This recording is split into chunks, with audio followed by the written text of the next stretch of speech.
Hi guys, and welcome to Quiet Voice podcast channel. Tonight we're stepping into New York City during a snowy night in 1947, when the streets shine beneath amber lamps and the last train home waits somewhere beyond the falling white. You stand beneath a darkening sky as snow settles upon your coat, your hat, and the shoulders of everyone hurrying past. Automobile tires press through the slush with a soft grinding sound. Streetcars ring their bells at distant crossings. From a nearby food cart comes the warm scent of roasted chestnuts, drifting through the cold like a small promise. So, before you settle into the story, take a moment to like the video and subscribe, and as the snow gathers outside your own window, leave a comment telling us where you're listening from and what time it is there. Perhaps morning has already reached you. Perhaps midnight is quietly approaching. Wherever you are, let the city carry you for a while. Now it's time to rest. The cold touches your cheeks as you walk south along a Manhattan Avenue, joining a river of people moving beneath umbrellas and lowered hats. The year is 1947, though the city hardly needs to announce it. You see it in the rounded automobiles parked beside the curb, in the polished shoes of office clerks, and in the newspapers folded beneath tired arms. The Second World War has ended only recently, and its shadow still rests over ordinary life.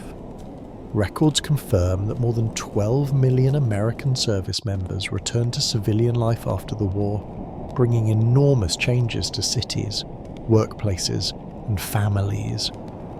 New York feels those changes in every crowded apartment, every factory shift, and every railway platform where reunions continue beneath enormous station clocks. You pass a department store preparing to close.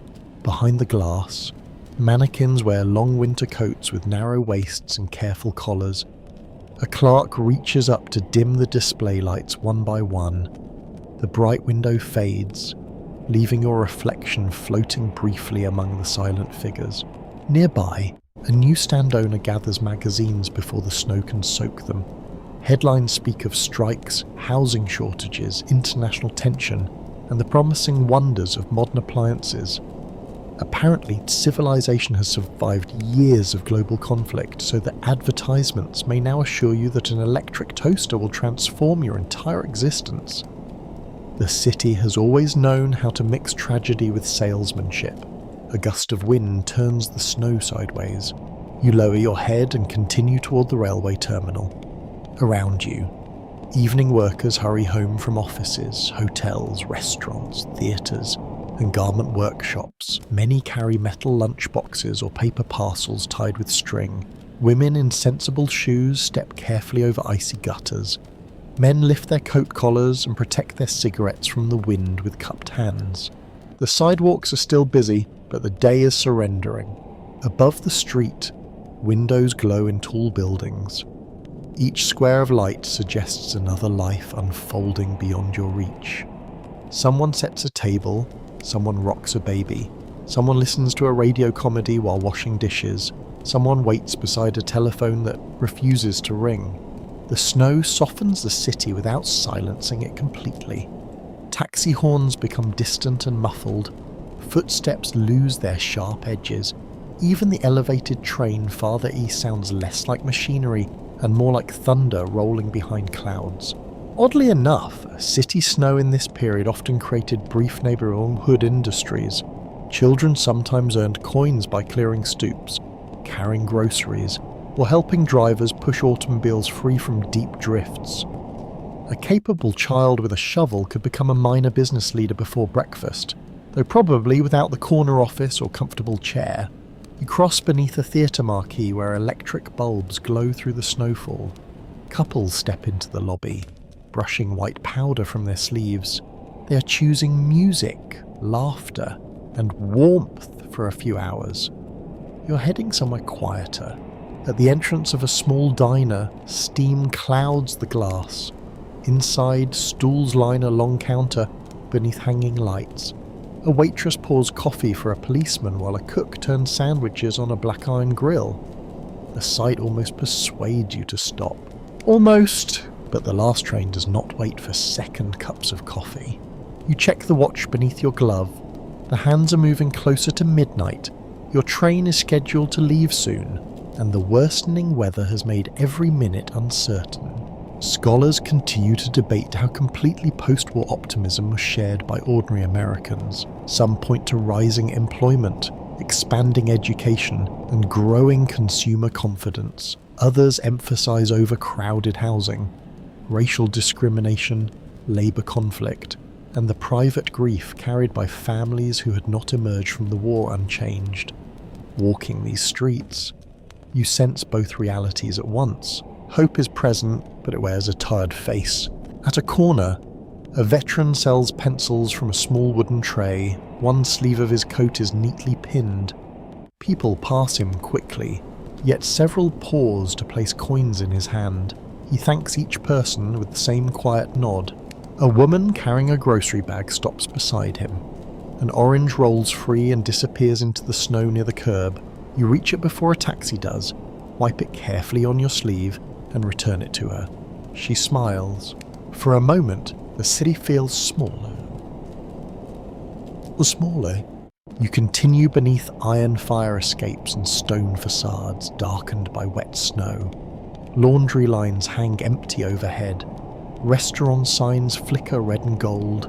Somewhere behind a basement door, a jazz trumpet rises through the pavement, warm and lonely, then vanishes beneath the passing rumble of a bus. The terminal appears several blocks ahead, its windows glowing through the storm. People seem to be moving toward it from every direction. Some walk quickly, gripping suitcases. Others run awkwardly, their shoes slipping on the pavement. A porter struggles with the luggage cart near the entrance. A mother pulls two bundled children behind her while calling for them not to fall. The building looks like a harbour in winter, filled with light and surrounded by darkness. You slow for a moment beneath the awning of a closed shop. Snow gathers along the brim of your hat. Your fingers feel stiff inside your gloves, and your breath rises in pale clouds. Across the avenue, the station doors open and close without rest. Each time they open, warm light spills onto the sidewalk. You glimpse marble floors, brass railings, newspaper stands, and crowds moving beneath the great interior ceiling. Then the doors swing shut, and the vision disappears. A station clock shows that time is running short. You step from beneath the awning and enter the crossing crowd. The traffic officer lifts a gloved hand, stopping a line of automobiles. You move across the shining street while snow curls around your ankles. Behind you, Manhattan continues its restless night. Ahead, the final trains wait beneath iron roofs, breathing steam into the darkness. You climb the broad station steps, carrying the cold with you. Warm air meets you as the station doors close against the storm. The change is immediate. Your cheeks begin to sting as they thaw, and tiny beads of melted snow gather along the edge of your hat.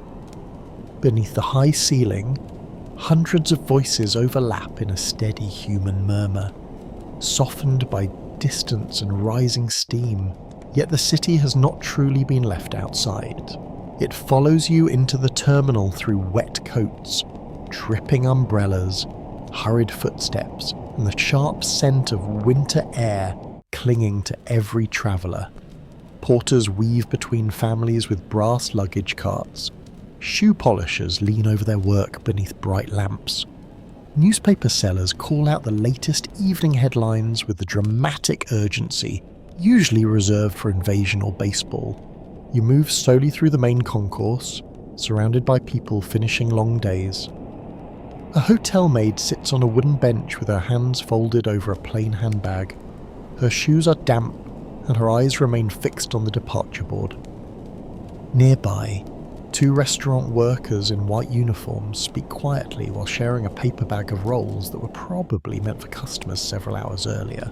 The city reveals itself most honestly at this hour. During the day, Manhattan presents ambition in polished windows and crowded offices. At night, the bright surface loosens. You see exhaustion, relief, worry, and the small rituals that carry people home. A man removes his stiff collar and rubs the back of his neck. A young woman checks her lipstick in a compact mirror. then closes it with a tired smile.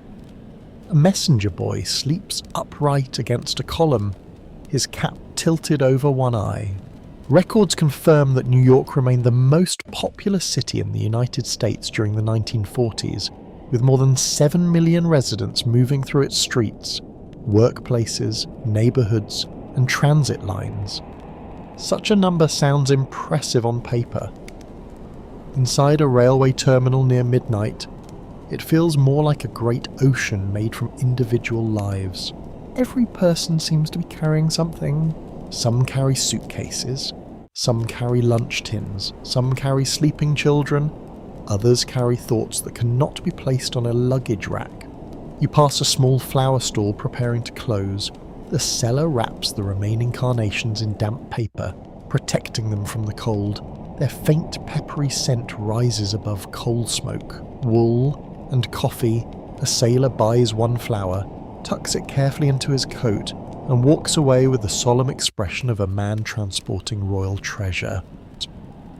One curious footnote from the period is that flowers were often purchased at stations for reunions, apologies, and nervous courtship. A single blossom could say "Welcome home," "Forgive me," or "Please pretend I have not arrived 20 minutes late." Human communication has always been wonderfully efficient when embarrassment is involved.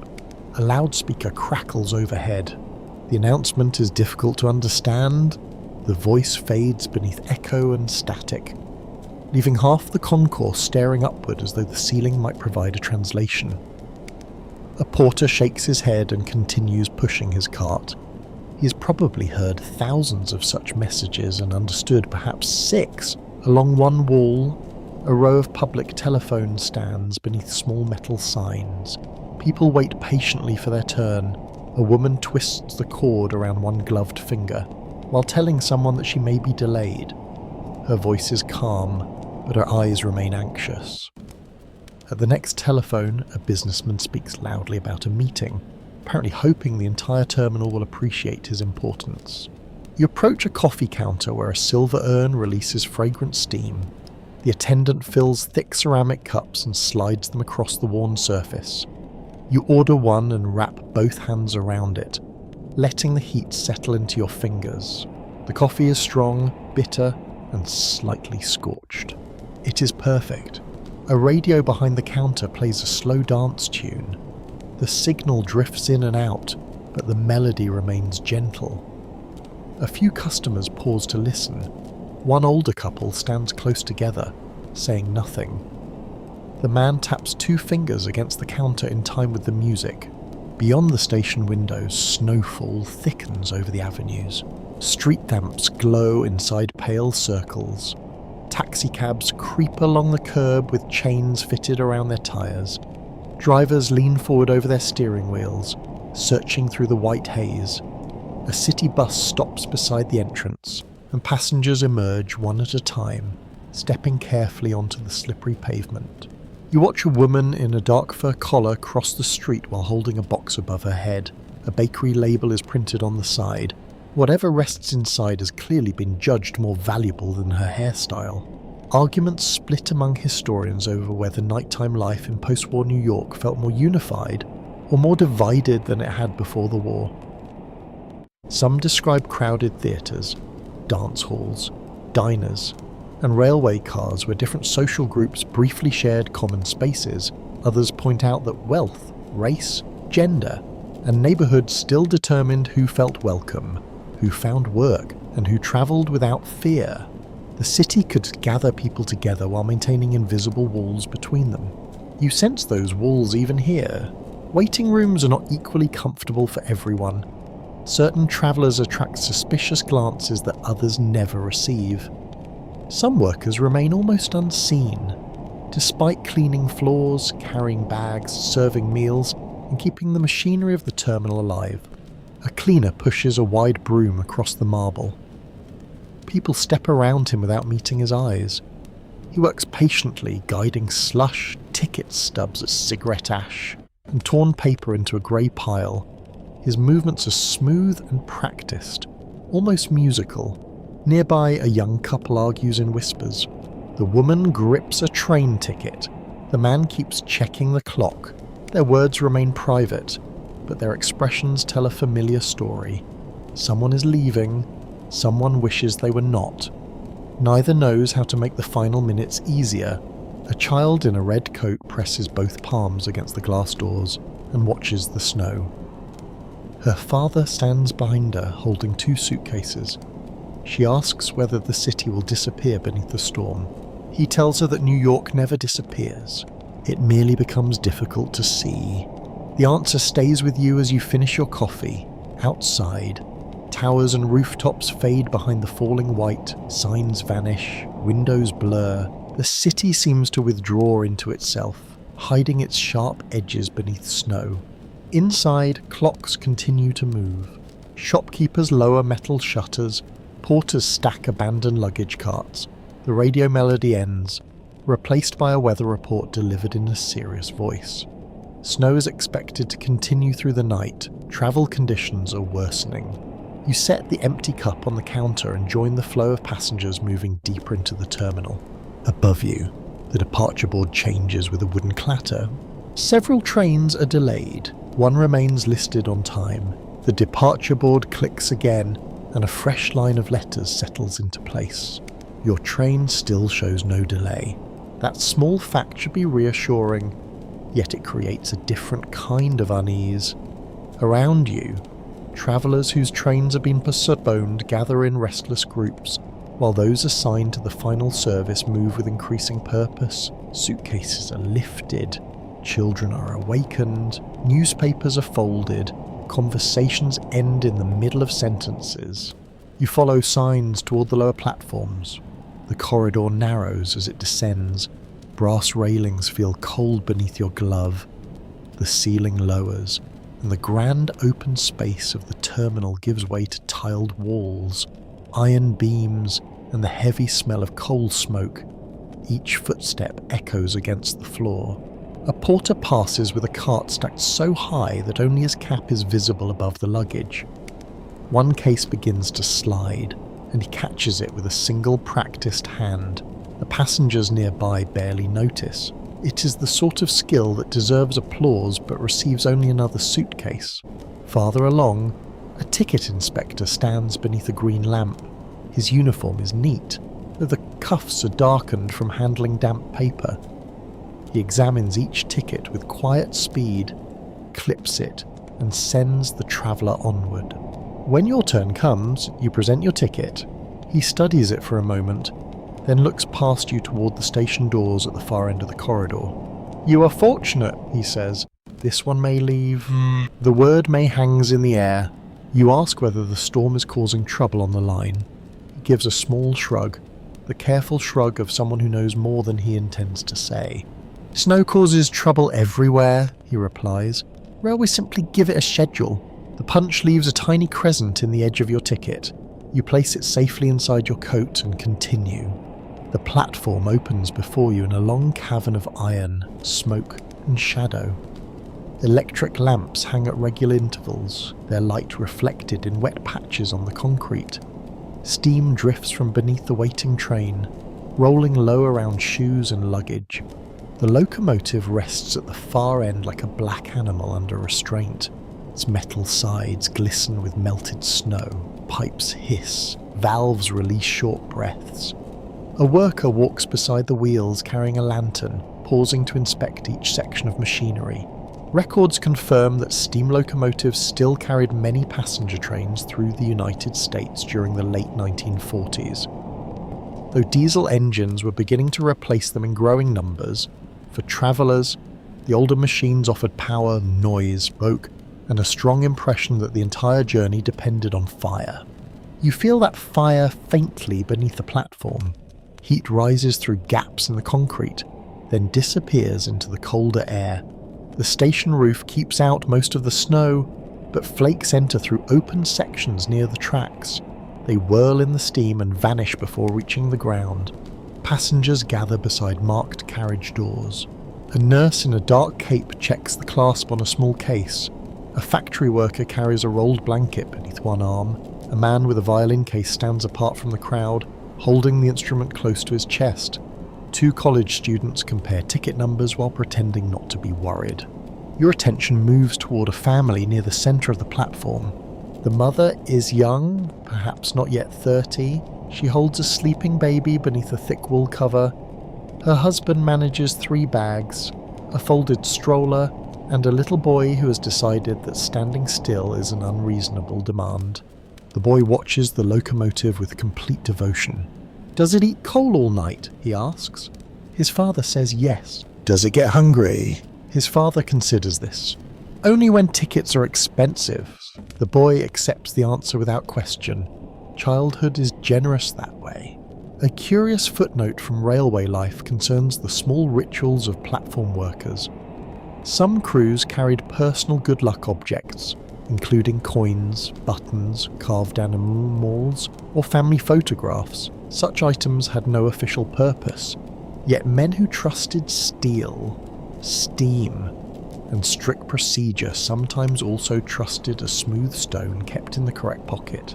Near the engine, a worker touches 2 fingers to the brim of his cap, then taps the side of his lantern before stepping onto the footplate.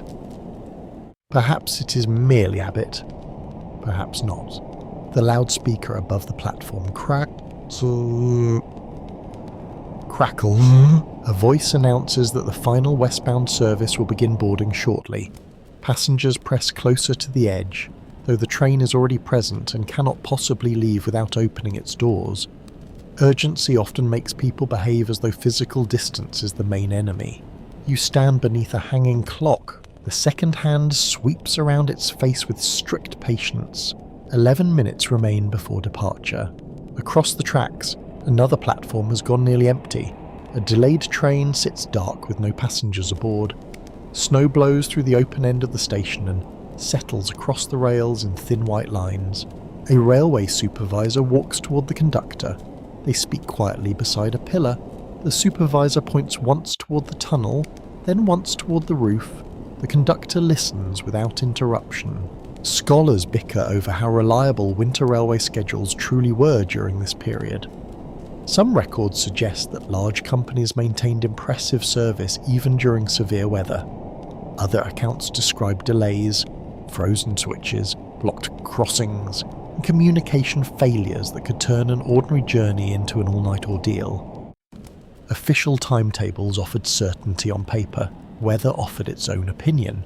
The conductor finally nods and turns toward the waiting crowd. He is a broad man in his late 50s, with silver at his temples and a face shaped by years of wind, smoke, and difficult questions. His pocket watch hangs from a chain across his vest. White flakes rest on the shoulders of his uniform. He looks over the passengers carefully. Not casually. Carefully. His gaze pauses on the family, the nurse, the violin case, the students, and then on you.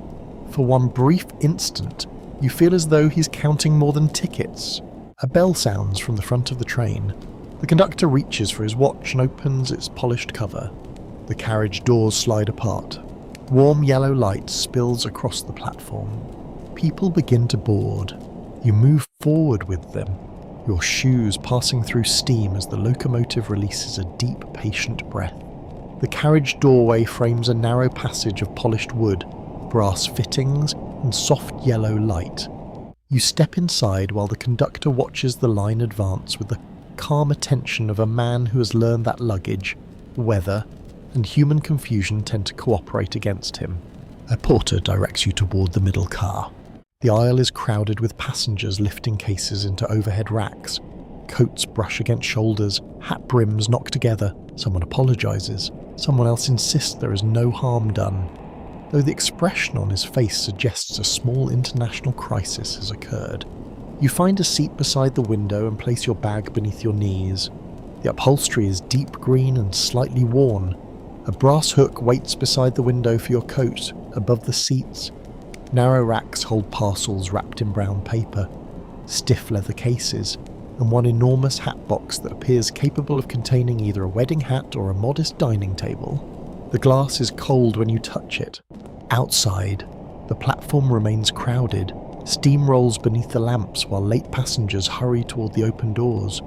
Railway workers move between the cars, checking couplings and brake lines. Their lanterns swing in careful arcs, painting brief circles of red and green against the smoke. The conductor steps aboard and stands near the centre of the carriage. He removes his cap, wipes a line of melted snow from the brim, and replaces it with exact precision. Then he raises one hand. "Attention, please." The conversations fade slowly. A baby continues crying at a deep care. A newspaper rustles. Somewhere near the rear, a suitcase falls from a rack with a heavy thump, followed by a very quiet word that is probably best left to history. The conductor waits until the carriage settles. "This is the final scheduled westbound train of the night," he says. "Weather conditions are worsening, but the line remains open. We expect to depart on time." A low murmur travels through the passengers. Some faces relax. Others turn toward the window, where snow drives through the station entrance in thick, twisting sheets. The announcement offers certainty, but the storm appears unimpressed by official language. The conductor continues. "Please keep your tickets ready. Keep the aisles clear. Do not open exterior doors between stations. Anyone travelling beyond the main suburban stops should speak with a member of the crew." His tone is firm without being alarming. He has delivered similar instructions countless times, though perhaps not beneath a roof shaking with winter wind. Records confirm that railway conductors carried broad responsibility during this period. They supervised passenger safety, schedules, tickets, communication with the crew, and the orderly movement of the train. The engineer controlled the locomotive, but the conductor controlled nearly everything involving the people behind it. You watch him study the carriage again. His gaze pauses briefly on each section, noting children, elderly travellers, bulky luggage, and anyone who may need assistance. Nothing seems to escape him. A young man in a brown overcoat raises his hand. "Will there be connections at the junction?" "If the connecting trains wait," the conductor replies. "Will they wait?" The conductor gives him a level look. "That is a question for the connecting trains." A few passengers laugh softly. The young man lowers his hand. Railway humour, you discover, is built from facts nobody can improve. The conductor turns toward the next carriage, but the loudspeaker above the platform suddenly crackles with a burst of static. Everyone looks to outside. The station announcer begins speaking, his voice echoing beneath the iron roof. "Final call for the 11:50 westbound service. All passengers must board immediately." The words repeat louder this time. A woman on the platform breaks into a run.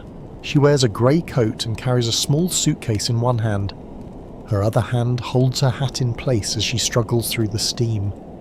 A porter waves her toward the nearest door. The conductor leans outside. "Come along, madame." She reaches the carriage breathless, passes him her suitcase, and climbs aboard. Snow covers her shoulders and clings to her hair. "Thank you," she says. "You may thank the timetable," he replies. "It has shown unusual mercy." She finds an empty seat across the aisle and spends several moments catching her breath. Her suitcase rests against her ankles. A paper label tied to its handle carries the name of a small town beyond the city. A curious footnote of train travel is that railway luggage labels became accidental storytellers. Brightly printed tags revealed hotels, towns, routes, and entire journeys. A well-travelled suitcase could display a person's movements more clearly than any polite conversation. Privacy was apparently lighter before people invented more complicated ways to lose it. The woman notices you looking and turns the label inward. Outside, a platform guard checks the clock. 1 minute remains. Doors begin closing along the train, each producing a firm mechanical clap. The sounds advance from carriage to carriage. Clap, clap, clap. Your own door remains open while the conductor stands with one foot on the step. He looks toward the station entrance. Nobody else is running. A railway worker farther down the platform raises a lantern. The conductor checks his pocket watch. The second hand reaches the top of its circle. The station announcer speaks once more. The final westbound train is now departing. The conductor pulls the door shut. For a moment, nothing happens. The carriage is so still that you hear the soft ticking of a passenger's watch, the hiss of the heating pipe beneath the seats, and the faint tapping of snow against the window. Then a bell rings near the locomotive. A second bell answers from the rear. The train gives a gentle shudder. Wheels turn beneath you with a low metallic groan.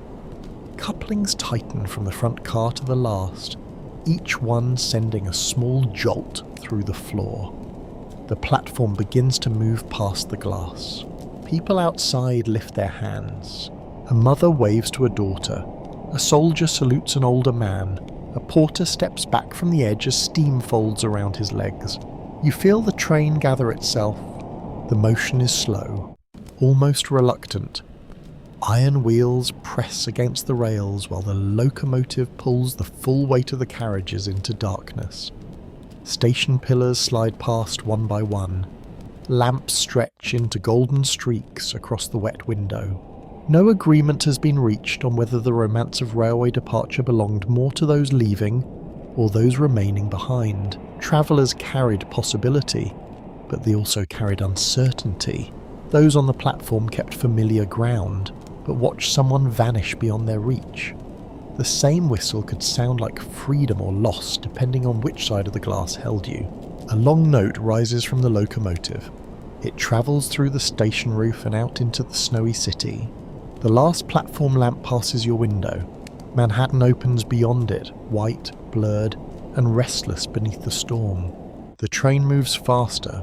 Tracks divide, cross, and join beneath rows of signals. Warehouses stand dark beside the railway yards. Apartment windows glow above narrow streets. On a rooftop, snow gathers around water tanks and chimney pots until every hard shape appears softened.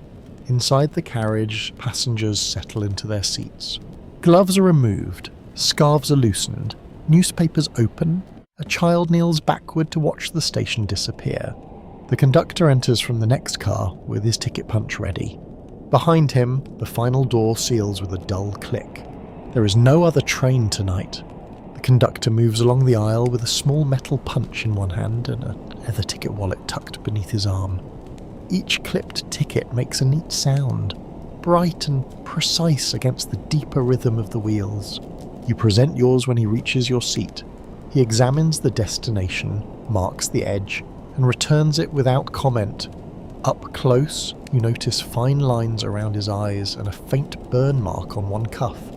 He smells of cold air, tobacco, and engine smoke. Across the aisle, the woman who arrived at the final moment opens her handbag and begins searching for her ticket. She checks one pocket, then another. The conductor waits. She removes a handkerchief, 2 letters tied with ribbon, a silver compact, a small prayer book, and a packet of peppermints. The contents gather on her lap while her concern grows. "I had it at the gate," she says. "Most tickets begin their lives at the gate," the conductor replies. His voice is dry but not unkind. The woman searches beneath her seat. You look toward the floor and see a pale corner of paper near her shoe. You reach across, retrieve it, and pass it to her. Relief softens her face. "Thank you." The conductor punches the ticket. "Keep it somewhere less adventurous," he says. He moves onward, leaving the woman to return her belongings to the handbag with greater care. The train enters a long cut between brick buildings. Snow rests on window ledges and fire escapes, while laundry lines sway empty above narrow courtyards. The carriage light turns the glass into a dim mirror. Reflections float over the passing city, joining faces inside with rooftops outside. The travellers who stood apart beneath the station lamps now sit close enough to hear one another breathe. The nurse occupies the seat ahead of you. Her dark cape is folded neatly beside her, and the small case rests beneath her feet. She appears to be in her middle 30s, with tired eyes and hands reddened by frequent washing. Beside her sits an elderly man holding a cane with a carved wooden handle. He removes his hat and reveals carefully combed white hair. "You work at a hospital?" he asks. The nurse nods. "Night duty. Evening duty, night duty belonged to someone luckier. The old man smiles. Then you are going home. That is the rumour. Their conversation drifts into silence, comfortable rather than awkward. Across the carriage, the factory worker unwraps his rolled blanket and uses it as a cushion behind his back. His hands are broad, with dark marks beneath the fingernails that soap has not removed. A lunch tin rests on his knees. The man with the violin case sits beside him. They appear to have nothing in common except the same train and a shortage of empty seats. The worker gestures toward the case. You play? Sometimes. Good. Sometimes? The worker considers this answer. I make metal housings for electric motors. Good. Sometimes. Both men laugh. Records confirm that New York and its surrounding industrial districts employed large numbers of workers in manufacturing during the 1940s. Factories produced machinery, clothing, printed materials, electrical goods, food products, and countless smaller items required by a growing city. The evening trains carried these workers away from crowded buildings toward neighborhoods where another shift of life was waiting. A pair of young soldiers sits near the rear of the carriage. Their uniforms are tidy, but the way they lean into their seats suggests long travel. One reads a sports page, the other watches the storm. A little girl across from them stares openly at their medals. Her mother whispers that staring is impolite. The girl lowers her eyes for several seconds, then looks again with greater caution. One soldier notices. He removes a small ribbon from his pocket. Not an official decoration, but a plain strip of blue cloth. My sister tied this to my bag when I left home, he tells her. Said it would confuse bad luck. Did it? So far, the girl accepts this as serious evidence. One scandalous aside from crowded railway travel concerns the unofficial art of seat saving. Passengers used hats, newspapers, bags, scarves, and occasionally sleeping children to defend empty places for companions who had not yet arrived. Arguments could become surprisingly intense. A person who might politely surrender the last piece of bread could still defend a window seat with the determination of a medieval fortress keeper. Tonight, there are no empty places to defend. Every bench holds a stall. A black postal clerk in a navy coat sits beside a white shop assistant carrying hat boxes. They speak about the weather first, because weather allows strangers to begin safely. Soon they are comparing the worst delays they have ever endured. The clerk recalls a summer breakdown when passengers waited beside the tracks beneath a sun that melted shoe polish. The shop assistant counters with a winter journey when a heater failed and everyone wrapped themselves in newspapers. Did that help, he asks. It made us informed, she says. Near the middle of the car, a mother feeds a baby from a glass bottle warmed beneath her coat. Her husband keeps the older boy from climbing onto the luggage rack. The boy has lost interest in the locomotive and now studies every passenger as though assembling a private census. He points toward the violin case. Is there a gun in that? The musician looks alarmed. The factory worker answers first. Much more dangerous it is music. The mother closes her eyes briefly, perhaps asking patience from every available power in the universe. Scholars remain divided over how deeply shared public spaces encourage social understanding during the post-war years. Trains placed strangers close together, but proximity did not erase prejudice or inequality. Some journeys created genuine conversation. Others merely revealed how far apart people could remain while seated shoulder to shoulder. You notice both possibilities around you. Some travellers exchange names.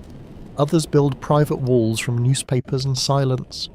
One passenger shifts uneasily when asked to share an armrest. Another offers his coat to a woman whose child has fallen asleep. The city outside changes shape. Tall office buildings give way to warehouses, freight yards, small factories, and rows of apartment houses. Smoke rises from chimneys into the snowfall. Signal lights glow red, green, and amber through the night. Inside, the carriage grows warmer. The smell of damp wool mixes with coffee, peppermint, leather, and the faint metallic scent of the heating pipes. Window glass fogs near every passenger's face. Someone traces a circle in the mist and peers through it. The two college students begin a card game on a suitcase balanced between their knees. The nurse shares a peppermint with the old man. The soldier folds his newspaper and gives the sports page to the factory worker. Names slowly emerge. The nurse is called Margaret. The old man is Mr. Bell. The musician is Samuel. The worker is Frank. The woman across the aisle introduces herself as Ruth. No one announces that a temporary community is forming. It happens through small permissions. A bag is moved to create space. A question receives an honest answer. A stranger holds a sleeping child's mitten while the mother adjusts a blanket. Someone offers half a sandwich without asking whether it will be repaid. The wheels maintain their steady pattern beneath you. For several quiet minutes, the final train carries clerks, soldiers, nurses, workers, musicians, parents, and dreamers through the snow as though their destinations were one. The conductor reaches the end of the carriage and pauses beside the connecting door. His hand closes around the brass handle, but he does not open it immediately. Instead, he turns his head toward the window and watches the snow rush past in pale bands. The reflection of the carriage lights rests across his face, making his expression difficult to read. Then he takes out his pocket watch and the polished cover opens with a soft click. You notice the movement because it is not the first time he has checked it. He studied the same watch on the platform, again near the front carriage, and twice while collecting tickets. Each glance has been brief, yet increasingly thoughtful. Now he compares the watch with the darkness outside. The train is still moving well, but the rhythm beneath the floor has changed. The wheels strike the rail joints more slowly than before. The steady beat stretches, leaving wider spaces between each sound. Several passengers sense it. Newspapers lower, the card game pauses. Mr. Bell lifts his head from the window. Margaret, the nurse, looks toward the aisles. The conductor closes the watch and steps through the connecting door. Cold air enters for a second, carrying coal smoke and blowing snow into the carriage. The door shuts behind him, leaving a small tremor in the glass. You turn toward the window. Outside, the city is thinned into rail yards and scattered buildings. Low factories stand beside the tracks, their roofs white beneath the storm. Telegraph poles pass one by one, black against the snow. Beyond them, the land becomes harder to see. A signal light appears through the darkness. Green. The train passes it. Farther ahead, another light glows amber. The locomotive gives a short whistle. Records confirm that railway crews depended on trackside signals, written orders, watches, and communication between stations to manage safe movement. Timing mattered greatly. A few minutes could separate one train from another, and heavy weather could turn an orderly schedule into a puzzle solved under pressure. The passengers do not know the details of that puzzle. They only feel the train slow. A man near the front asks whether this is a scheduled stop. No one answers. The woman called Ruth takes a peppermint from her handbag and places it on her tongue. Her fingers linger near the clasp. She looks toward you, then toward the connecting door. Perhaps we are nearing the first station, she says. Her voice is hopeful, though the first station should still be some distance away. Samuel rests one hand on his violin case. Frank shifts the lunch tin from his knees to the floor. The little boy kneels on the seat and tries to see past the frost gathering on the glass. His father pulls him down. Sit properly. But we are going slower. Trains do that. Why? The father considers several possible answers and chooses the simplest. Because they are not always in a hurry. The boy looks suspicious. Even at his age, he understands that machines rarely become philosophical without a reason. A curious footnote from railway culture is that experienced conductors often claimed they could just judge a train's condition through sound alone. A different rattle, a delayed brake release, or a change in wheel rhythm might reveal trouble before any instrument did. Such skill was built from years of repetition, which is a dignified way of saying that a conductor spent much of his life listening to metal complain. The The connecting door opens again. The conductor returns, followed by a younger brakeman with snow caught in his hair. They stop near the rear wall and speak in low voices. You cannot hear every word. You catch fragments. Switch ahead. Drifting fast. Message from the tower. Keep the speed down. The brakeman nods and moves toward the rear carriage. The conductor checks his watch again. This time he sees you watching. For a moment, neither of you looks away. Then he walks down the aisle. Passengers begin asking questions as he passes. Are we delayed? Is the track clear? Will we reach the junction? He answers without stopping. We are proceeding carefully. It's the sort of sentence designed to sound complete while leaving nearly everything uncertain. When he reaches your row, Ruth leans into the aisle. Is there danger? The conductor stops. No immediate danger, madam. The word immediate does not help. He seems to realise this and lowers his voice. Snow is collecting near a set of points ahead. The crew is reducing speed until we receive confirmation that the route is secure. Ruth presses her lips together. Could we be sent back? Not unless the line closes behind us. His honesty lands more heavily than reassurance would have. The conductor continues toward the front. Scholars disagree about whether railway workers of this era were encouraged to keep passengers fully informed during delays. Some companies favoured calm, limited announcements to prevent alarm. Others expected conductors to explain conditions plainly. In practice, much depended on the individual man, the seriousness of the trouble, and how many angry travellers were already standing in the aisle. This conductor seems to prefer truth in careful portions. The train rounds a broad curve. You feel the car lean gently, then straighten. The wheels make a sharper sound against the rails. Beyond the glass, rows of houses appear briefly on a distant rise. Their windows shine like small squares cut into the storm. A dog runs along a fence, barking at the passing train. Then the houses vanish. The locomotive whistle sounds again, longer this time. The heating pipes click beneath the seats. The warmth inside the carriage has become almost too comfortable, making the uncertainty outside feel farther away. Some passengers remove their coats, others keep them fastened. Margaret opens her medical case and checks its contents without explanation. Mr. Bell notices. Expecting trouble, he asks. Expecting people, she replies. He smiles at that, but his hand tightens around the handle of his cane. The conductor reaches the front door and opens it. Before stepping through, he looks back across the carriage. Every seat is occupied. Every face is turned toward him. He offers a small nod, not quite reassuring, not quite formal. Then he disappears into the next car. The train slows further. The card players gather their deck. The soldier at the window wipes a clear patch in the fog with his sleeve. Frank bends forward, listening to the rails. Samuel closes both hands over the violin case. Outside, the amber signal grows larger. It remains amber. The locomotive releases a low burst of steam, and the carriage gives a faint shudder as the brakes begin to grip. Snow streams through the headlamp far ahead, thick as torn paper. The conductor checks his watch once more beneath the distant light, and you understand that he's no longer measuring the schedule. He is measuring how much night remains before the storm decides what happens next. The brakes hold with gentle determination. Instead of the sharp halt many passengers expected, the train eases forward at a patient crawl. The steady rhythm of the wheels becomes slower, softer, as though every turn is being carefully negotiated with the rails beneath the snow.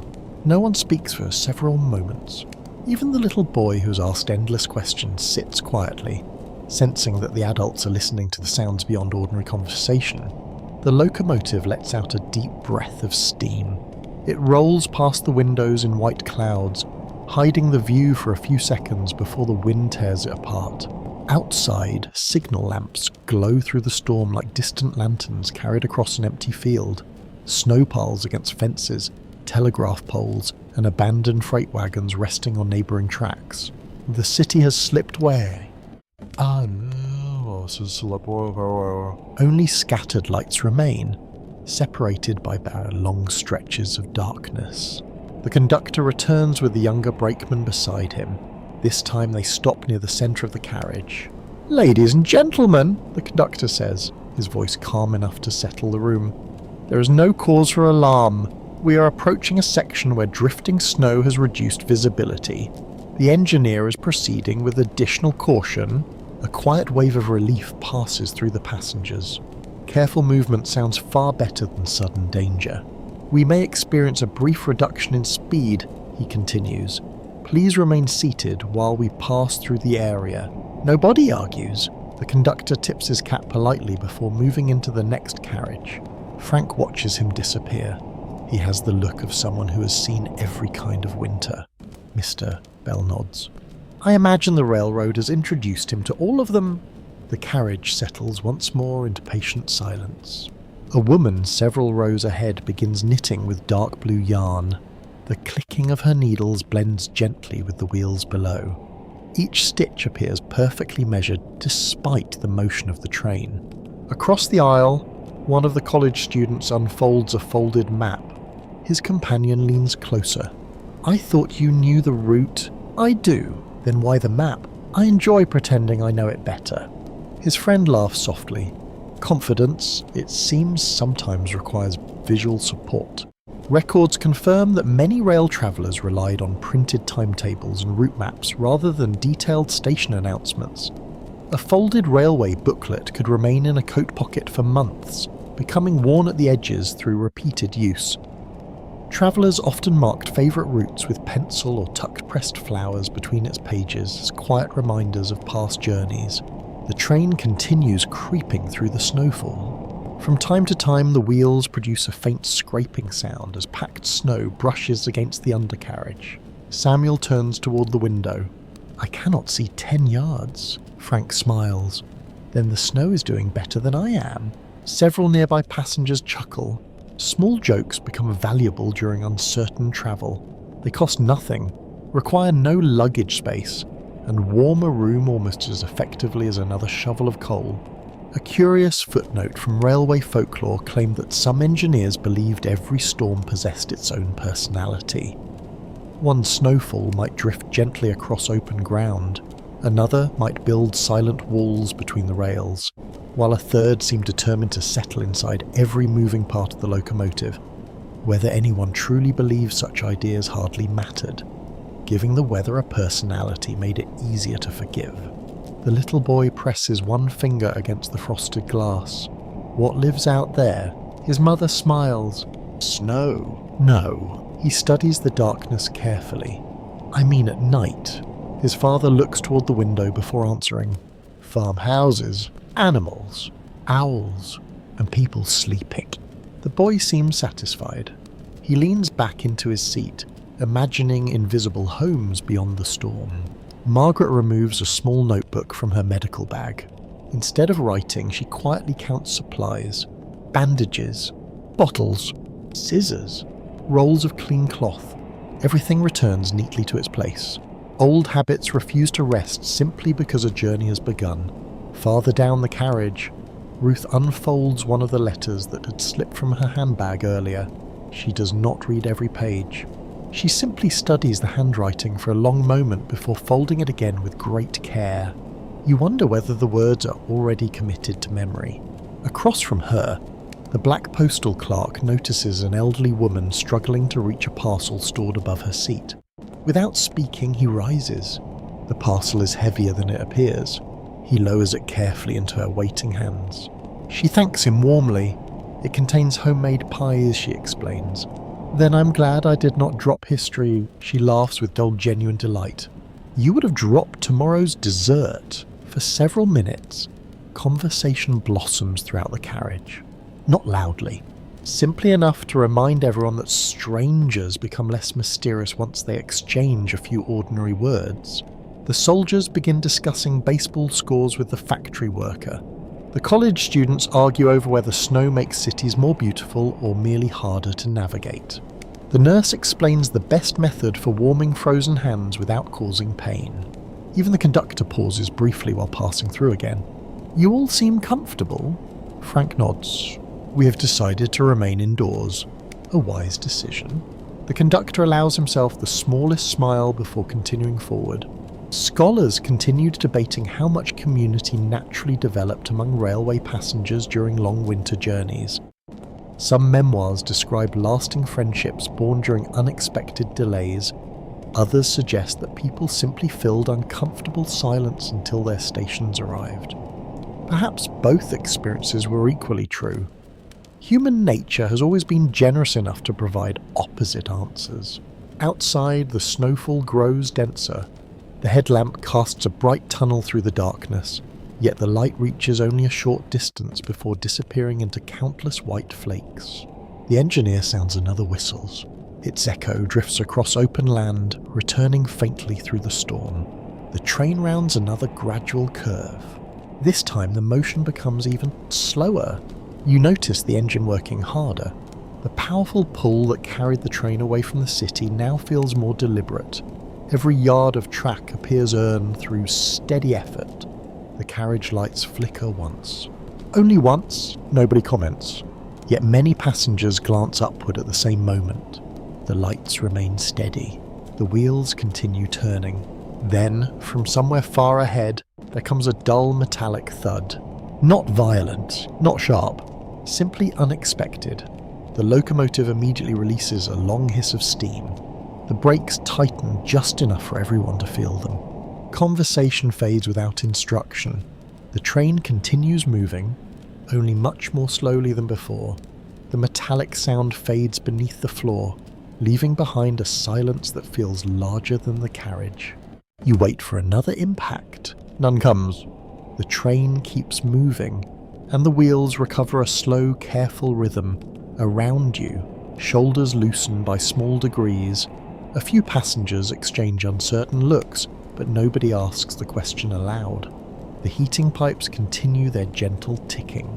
Warmth gathers beneath the seats and rises through layers of wool, damp leather, and heavy winter clothing. The air has become close now, almost sleepy. Melted snow darkens coat hems, gloves rest on knees, scarves beneath hang from brass hooks like tired banners after a long campaign.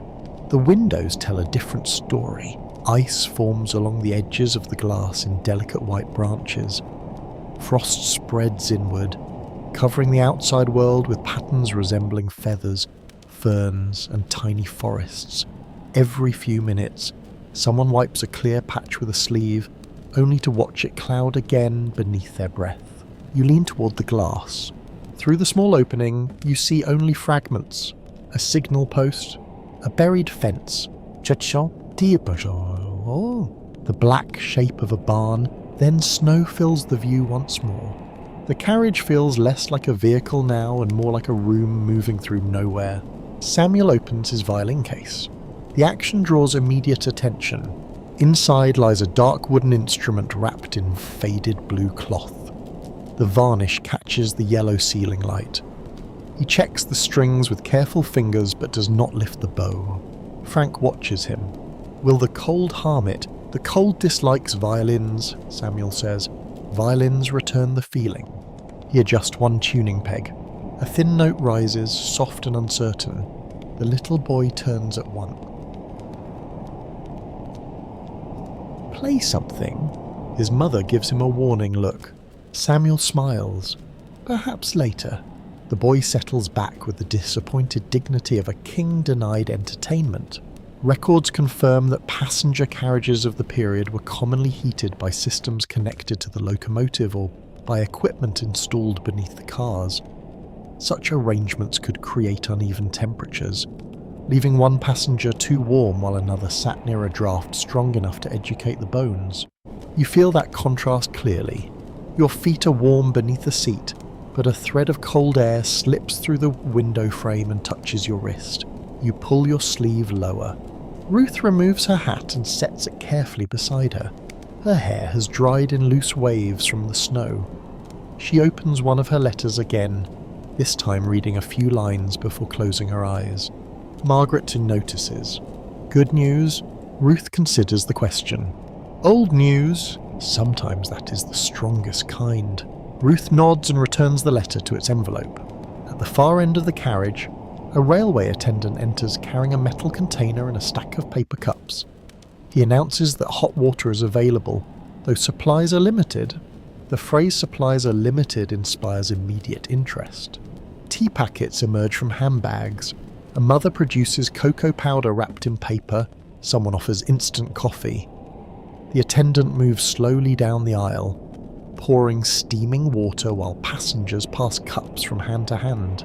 You receive one filled with weak tea. It tastes mostly of heat. That is enough. A curious footnote from winter rail travel is that passengers often brought small emergency provisions even on ordinary routes. Hard candy, crackers, apples, tea, and chocolate could turn a delayed journey into something manageable. One traveller might pack as though crossing a continent, while another trusted entirely in the existence of a dining car and divine mercy. The elderly woman with the parcel of pies loosens the string. A rich smell of cinnamon enters the air. Every head nearby turns with impressive subtlety. She laughs. I cannot serve whole pies in a moving train. The postal clerk looks towards the slow-passing landscape. At this speed, we may soon qualify as a building. She opens the parcel fully. Inside are 2 apple pies protected by clean cloth. Their crusts are golden and slightly cracked from travel. She uses a small knife to cut narrow slices, placing them on the folded pieces of papers. The first goes to the child. The second goes to Margaret. Soon pieces move through the carriage, passed carefully above knees and luggage. You receive one no wider than 2 fingers. It is soft, sweet, and still faintly warm near the centre. For several quiet moments, everyone eats. The storm remains outside. The carriage holds cinnamon, tea, coal heat, and the comfort of shared food. Arguments remain unsettled among historians about how much everyday generosity increased during the years immediately following the war. Some accounts describe communities shaped by rationing, shared sacrifice, and mutual dependence. Others reveal deep competition, exclusion, and exhaustion. Inside this carriage, kindness is neither universal nor grand. It appears in portions small enough to fit on folded paper. One of the soldiers gives his slice to the little girl who admired his medals. Frank offers half of his to Samuel, who refuses twice before accepting. "Mister," Belle saves a piece in a handkerchief for someone waiting at home. You watch these gestures without comment. Outside the cleared circle in the window, the black countryside slips past. A row of bare trees stands beside the track, branches heavy with snow. Their shapes flash through the headlamp and disappear behind you. Farther away, a single farmhouse window shines amber through the storm. Someone is awake in there? Someone may be standing beside a stove, listening to the wind strike the walls. The thought makes the moving carriage feel briefly visible from outside, a ribbon of light crossing the dark land. Samuel finally lifts the violin. He rests it beneath his chin and draws the bow gently across the strings. The first notes are low and quiet. Conversation stops, not from alarm this time, but attentions. He plays no grand concert piece. The melody is simple, shaped from long tones that seem to breathe with the train. The sound moves through the carriage, warming corners the pipes cannot reach. You feel the vibration through the floor and seat. The frost on the windows catches the light. Margaret lowers her eyes. Ruth presses one hand against the letters inside her handbag. The soldiers sit straighter. Even the conductor pauses at the connecting door. The music lasts only a few minutes. When it ends, nobody applauds immediately. The silence remains, gentle and complete, until the little boy whispers that the violin sounds like snow remembering summer. Samuel looks at him with surprise. Then the carriage fills with one soft applause. The train continues through the night, carrying music inside and winter against every pane. The final notes fade into the soft percussion of wheels beneath the floor. No one rushes to fill the quiet. You sit with the others while the carriage carries its warmth through the dark, and the storm presses white hands against the glass. The melody has changed the room. Faces that seemed guarded now appear gentler, as though music has loosened the careful knots people tie around memory. Frank rests his elbows on his knees. That tune reminds me of a station in France, he says. Samuel lowers the violin into its case, but does not close the lid. Were you there during the war? Frank nods. He looks toward the dark window rather than at the people listening. I repaired trucks, mostly broken axles, cracked housings, frozen beam engines. Machines always found new ways to become useless. One of the soldiers smiles. That has not changed. Frank returns the smile, but only briefly. There was a railway siding near the repair yard. Trains came through day and night. Troops, mail, supplies, wounded men going the other direction. Every whistle meant someone was arriving or leaving. He pauses. You hear no boast in his voice, only distance. Records confirm that millions of Americans served overseas during the Second World War, while millions more worked in factories, hospitals, shipyards, farms, offices, and transport systems at home. The conflict reached into nearly every household, altering employment, family roles, migration, and daily expectations. Even those who never crossed an ocean lived by ration books, casualty lists, and news from faraway places. The young soldier beside the window folds his hands. My older brother was in France, he says. He never talked about it. Frank looks at him. Some men talk, some do not. Which is better? Frank takes a long breath. Whichever lets them sleep. The answer settles into the aisle. Margaret closes the clasp on her medical case. She says she worked in a military hospital outside the city. At first she expected the wounded men to speak mainly about battles. Instead, they spoke about kitchens, dogs, summer fields, sisters, and the exact taste of coffee from familiar cups. They wanted ordinary things, she says. Ordinary things became precious. Mr. Bell turns the carved handle of his cane. My son wrote about breakfast, he says. 4 pages about eggs. The little boy listens with solemn attention. Did he like eggs? Mr. Bell looks down. He did then. No one asks what happened to the son. The old man reaches into his coat and removes a small photograph. It shows a young man in uniform standing beside a wooden fence. The image is creased at the corners and softened by years of handling. Mr. Bell studies it for a moment, then passes it to Margaret. The photograph travels carefully from hand to hand. When it reaches you, the young man appears almost impatient with the camera, one shoulder tilted, his smile held halfway between seriousness and laughter. You return the photograph with both hands. Mr. Bell places it inside his wallet. A curious footnote from wartime correspondence is that families sometimes developed secret phrases to express what official rules prevented soldiers from writing directly. A mention of good weather could mean safety. A reference to poor cooking might suggest hardship. Every ordinary sentence became a puzzle, because apparently war had not created enough anxiety already. Ruth touches the letters in her handbag. My husband wrote about shoes, she says. The carriage remains attentive. He said his shoes were holding together. That meant he was well. Then one letter said the laces had broken. Her voice becomes quieter. He came home, but not as the same man. And she does not explain further. The nurse reaches across the aisle and places one hand over Ruth's gloved fingers. Outside, a cluster of lights appears near the track, perhaps a small depot or maintenance yard. Workers stand beside a shed with shovels resting against the wall. Their figures pass too quickly to study. The train whistle sounds. The long note enters the carriage as a faint vibration beneath the voices. The postal clerk clears his throat. He says that during the war he handled sacks of letters addressed to soldiers overseas.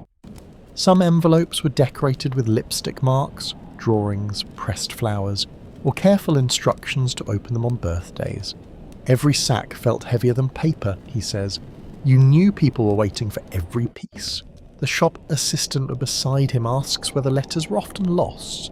Some were, most found their way. How? He thinks for a moment. Thousands of people doing small jobs correctly. That answer seems to describe more than mail. One of the college students admits that he was too young to enlist. He spent the war collecting scrap metal with classmates and watching older boys disappear from the neighbourhood. We felt important, he says. Then we felt foolish for feeling important. Frank shakes his head. Work is work. A truck cannot move without a bolt. A country cannot move without people doing what is needed. The student sits a little straighter. Scholars still dispute how united American society truly became during the war years. Public campaigns emphasize shared sacrifice and national purpose. Yet discrimination, segregation, labor disputes, and unequal burdens remain deeply present. Wartime unity was real for many people, but it was never complete, and its limits shaped the peace that followed. The black postal clerk looks toward the soldiers.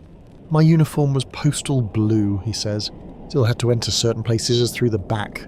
The carriage grows very still. The shop assistant beside him lowers her eyes. He does not sound angry.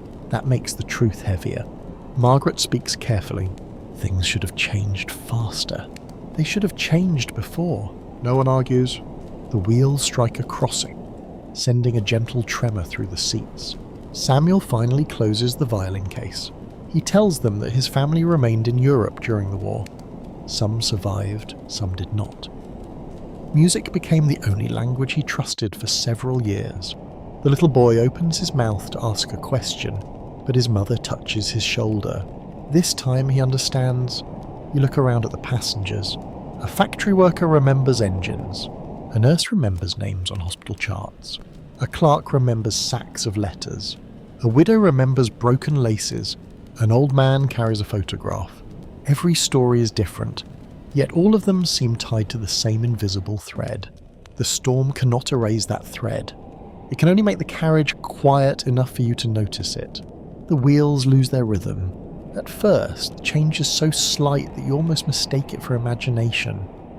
The steady pattern beneath your seat stretches unevenly, then gathers, then breaks apart again. Metal sings against metal in a thin, uneasy note that travels through the carriage floor. The train is slowing. Conversation fades without instruction. Samuel keeps one hand on the handle of his violin case. Margaret looks toward the connecting door. Frank leans forward, listening with the concentration of a man who trusts sound more than reassurance. The locomotive pulls hard for several seconds. You feel the effort through the frame of the carriage. A deep vibration rises beneath your feet, strong enough to rattle the paper cups resting on the window ledges. Then the pull weakens. Outside, snow races through the headlamp in thick white streams. The world beyond the glass has lost nearly every shape. No houses appear, no fences, no station lamps. Only the trackside poles pass slowly, one at a time, emerging from darkness and vanishing into it again. The conductor enters from the front carriage. His face remains composed, but his pace is quicker now. He moves through the aisle without stopping until Ruth asks whether the next station is close. He turns. Not close enough. The reply is honest and quietly alarming. A few passengers sit straighter. The conductor raises his voice. We are encountering deeper snow across the line. The engineer is reducing speed to protect the engine and the brakes. Please remain seated and keep the aisle clear. A man near the rear asks whether the track has been inspected. Rail workers passed through earlier this evening. Then why is it blocked? Because snow has continued falling. The conductor says this with remarkable patience. Weather, once again, has declined to respect paperwork. Records confirm that snowdrifts could become especially dangerous where railway lines pass through open cuts, low valleys, or exposed countryside. Wind drove loose snow across the rails, sometimes building dense banks faster than crews could clear them. A train moving too quickly risked damage, while a train moving too slowly could lose the force needed to push through. You glance outside again. The carriage is travelling at little more than walking speed. The wheels grind forward. A low mound of snow rises beside the track, then another. The locomotive headlamp reveals the edges of drifts curling over the rails like pale waves frozen in motion. The engine releases a powerful burst of steam. The sudden hiss startles the baby, who begins to cry. His mother rocks him beneath the wool cover, whispering softly. The older boy watches the window with wide eyes. Are we stuck? His father answers too quickly. No. The train moves another few yards. Then the wheels slip. The sound is unmistakable. A rapid spinning hum rises from the front, followed by a violent shudder through the coupling. The carriage rocks once, and several passengers grip the seat backs. The wheels catch a kid. The train pushes onward. A curious footnote of steam railway practice is that crews sometimes use sand to improve traction on slippery rails. Sandboxes mounted near the locomotive fed dry grit beneath the driving wheels, giving steel a firmer hold. It was a simple solution, though keeping sand dry inside a machine surrounded by steam, ice, and snow required the sort of persistence normally reserved for stubborn relatives. You hear another rough scrape beneath the train. Frank looks toward the front. They are sanding the rails. The younger soldier asks how he can tell. Different sound? Frank pauses, and because I am choosing to believe that they know what they are doing, the soldier nods. A practical philosophy for winter travel. The conductor reaches the end of the carriage and opens the connecting door. Cold air surges inside, sharper than before. Snowflakes whirl along the aisle and melt against the warm floor. Through the open doorway, you glimpse the next car swaying gently in the darkness between the couplings. The conductor disappears. The door closes. For several minutes, the train continues its slow struggle. The heating pipes tick steadily, but the air feels colder now. Perhaps because everyone is thinking about the storm outside, coats are pulled closer, gloves return to hands. The elderly woman wraps the remaining pie more securely. The postal clerk places his hat back on his head. Margaret removes her cape from the hook and lays it across her knees. No one says that they are repairing. They simply do it.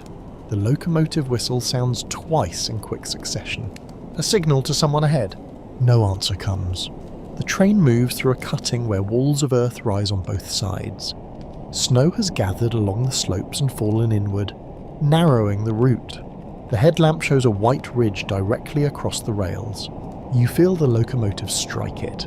The impact is soft but broad, more like entering deep water than hitting a solid wall. Snow bursts upward around the engine, glowing in the headlamp.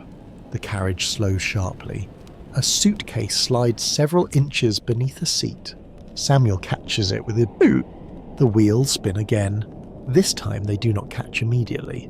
The sound grows louder, frantic and hollow. The engine strains, steam pounding through unseen pipes, while the carriage trembles from front to rear.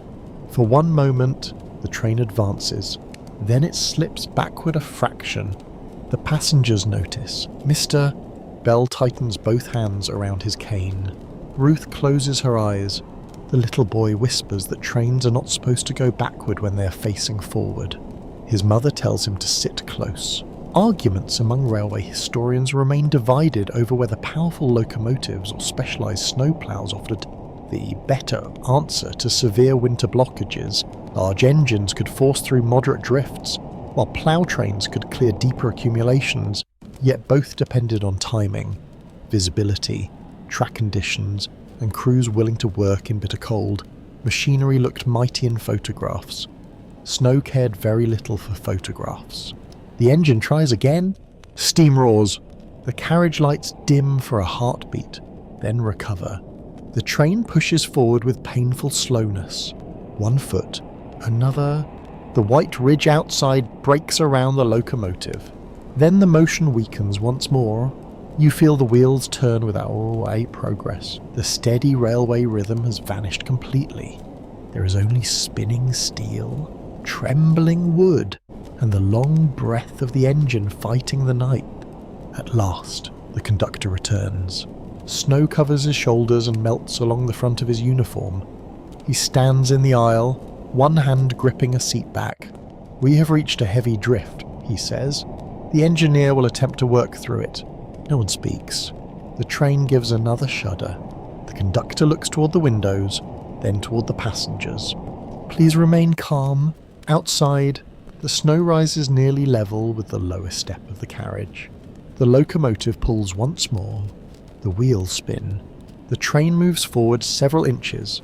Then it stops. The silence that follows is unlike any silence inside a moving train. There is no rhythm beneath your feet. No measured striking of wheels against rails. No gentle sway carrying bodies from side to side. The carriage simply rests in the darkness, held between two stations by a wall of snow. For several seconds, nobody moves. You hear the baby breathing beneath its blanket. You hear the faint crackle of coal heat travelling through the pipes. Somewhere in the next carriage, a cup rolls slowly across the floor and taps against a seat leg. The locomotive tries again. A deep pulse travels backward through every coupling. The windows tremble. Steam surges outside in a bright cloud, and the driving wheels spin with a rising metallic whine. The train pushes forward less than a foot. Then it settles back into stillness. The conductor lifts one hand. "That will be enough for the moment." He says it almost to himself. The younger brakeman appears through the connecting door, carrying a red lantern. Snow has melted into his hair and runs down the sides of his face. He leans close to the conductor and speaks too quietly for most passengers to hear. You catch only a few words. "Packed solid." "Points behind us." "Telephone box." The conductor nods. He faces the passengers. "We are stopped between stations. The drift ahead is too dense for the engine to force safely. A member of the crew will attempt to reach the nearest railway telephone and request assistance." A man near the rear rises halfway from his seat. "How far is the telephone?" "Less than a mile." "In this weather?" The conductor meets his eyes. "In this weather?" The man sits down. Records confirm that railway communication in remote stretches often depended on trackside telephone boxes connected to signal towers or stations. A crew member might have to walk along the line in poor visibility to report trouble, check signals, or protect the stopped train from traffic approaching behind. The system worked, provided someone was willing to leave warmth and enter the storm. The brakeman checks the lantern wick. Its red flame glows steadily behind thick glass.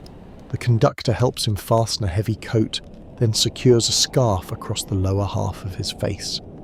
Their movements are careful and familiar. No speech is wasted. Margaret Sam. "Say, oh, you know. Do you have another scarf?" The brakeman looks at her. "I have one." "You have a thin one." She removes a wool scarf from her medical case and offers it to him. He hesitates. The conductor takes it and wraps it over the first. "Return it when we reach the station," he says. The brakeman gives Margaret a grateful nod. The exterior door opens. Cold explodes into the carriage. Snow spins through the aisle, sharp as thrown sand. Lamps flicker in the draft. Everyone nearest the door turns away and raises an arm across the face. For one brief moment, you see outside clearly. The snow lies deep beside the steps. Wind tears across the track in white sheets. The locomotive headlamp throws a pale tunnel into the storm, but beyond that narrow beam there is nothing. The brakeman climbs down. His red lantern drops below the window, then reappears as he moves along the side of the train. The light becomes smaller with every step. The conductor closes the door and secures the latch. Warmth begins its slow return. The little boy watches the disappearing lantern. Will he get lost? His father places an arm around him. He follows the rails. What if he cannot see them? He knows where they are. The answer carries more faith than certainty. A curious footnote from railway safety is that red lanterns served as visible warnings during darkness, storms, and emergencies. Crews placed them behind stopped trains or carried them along the track to signal danger in heavy snow. However, even a bright lamp could vanish within yards, which meant the person holding it had to become stubborn enough for both man and flame. The red glow disappears. The carriage seems darker without it. The conductor walks through each row and asks passengers to remain aboard. He checks the window latches, confirms the heating system is still working, and instructs everyone to conserve food and hot water. Someone asks how long assistance may take.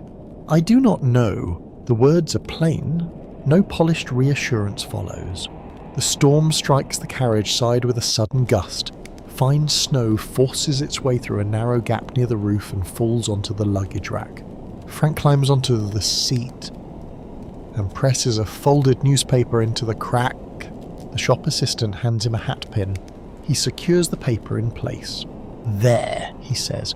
"Modern engineering." The shop assistant examines the repair. That newspaper is 3 days old. Then it has finally become useful. A few passengers laugh. The sound is brief but welcome. Scholars differ on how passengers behave during extended railway stoppages. Some personal accounts describe calm cooperation, shared supplies, and practical humour. Others record anger, panic, and bitter arguments over heat or information. No agreement has been reached on whether hardship reveals character or merely removes the energy required to disguise it. Here, unease takes several forms. One college student paces until the conductor orders him to sit. The businessman complains about a morning appointment. Ruth holds her letters without opening them. "Mr. Bell watches the door through which the brakeman departed. Margaret moves among the seats, checking the elderly and asking whether anyone feels unwell. You notice an older woman near the rear breathing too quickly. Her daughter rubs her hands and tells her to remain calm, though her own voice trembles. Margaret kneels beside them. "Look at me," she says gently. "Breathe slowly with me." The woman follows. One breath, then another. The tightness in her face gradually eases. Inside the carriage, people begin adjusting to stillness. Coats become blankets. Suitcases become footrests. Newspapers are folded against drafts. The remaining hot water is counted. The apple pie is wrapped tightly and placed beneath a seat where the warmth will not spoil it. Outside, the storm works patiently. Snow gathers along the lower windows. It climbs from the ground in soft ridges, covering the wheels and steps. The train seems less like a machine now, and more like a dark house that has accidentally settled in the middle of winter. Time passes without landmarks. 5 minutes, maybe 20. 20, maybe an hour. The conductor checks his watch beneath the ceiling lamp. He does not announce the time. Then a sound comes from outside. 3 dull knocks against the side of the carriage, or every face turns toward the window. The conductor lifts his lantern and moves to the door. The knocks come again, not from the front, from the darkness behind the train. The conductor reaches the door and raises one hand for silence. The knocks sound a third time, 3 measured blows. Not frantic, not frantic, not random. He lifts the metal latch, but does not open the door immediately. Instead, he turns toward the passengers nearest the aisle. "Stay back, please." Frank rises anyway. The conductor gives him a look. "I can help with the door." For a moment, the conductor seems prepared to refuse. Then another gust strikes the carriage, making the frame groan around them. "Stand to the side," he says. Frank braces one hand against the wall while the conductor pulls the door inward. Wind forces it open. Snow pours across the threshold in a white cloud, spinning beneath the lamps and settling over shoes, bags, and the polished floor. A figure stands outside. The red lantern appears first, then the brakeman climbs up from the darkness, bending against the storm. Margaret's scarf is frozen stiff around his face. Ice clings to his eyebrows. One glove has torn across the palm. Frank grips his arm and pulls him inside. The conductor slams the door shut. Passengers gather without being asked. Margaret reaches the brakeman first. She unwinds the frozen scarves and examines his face. His cheeks are pale, but he is alert. "Sit down," she says.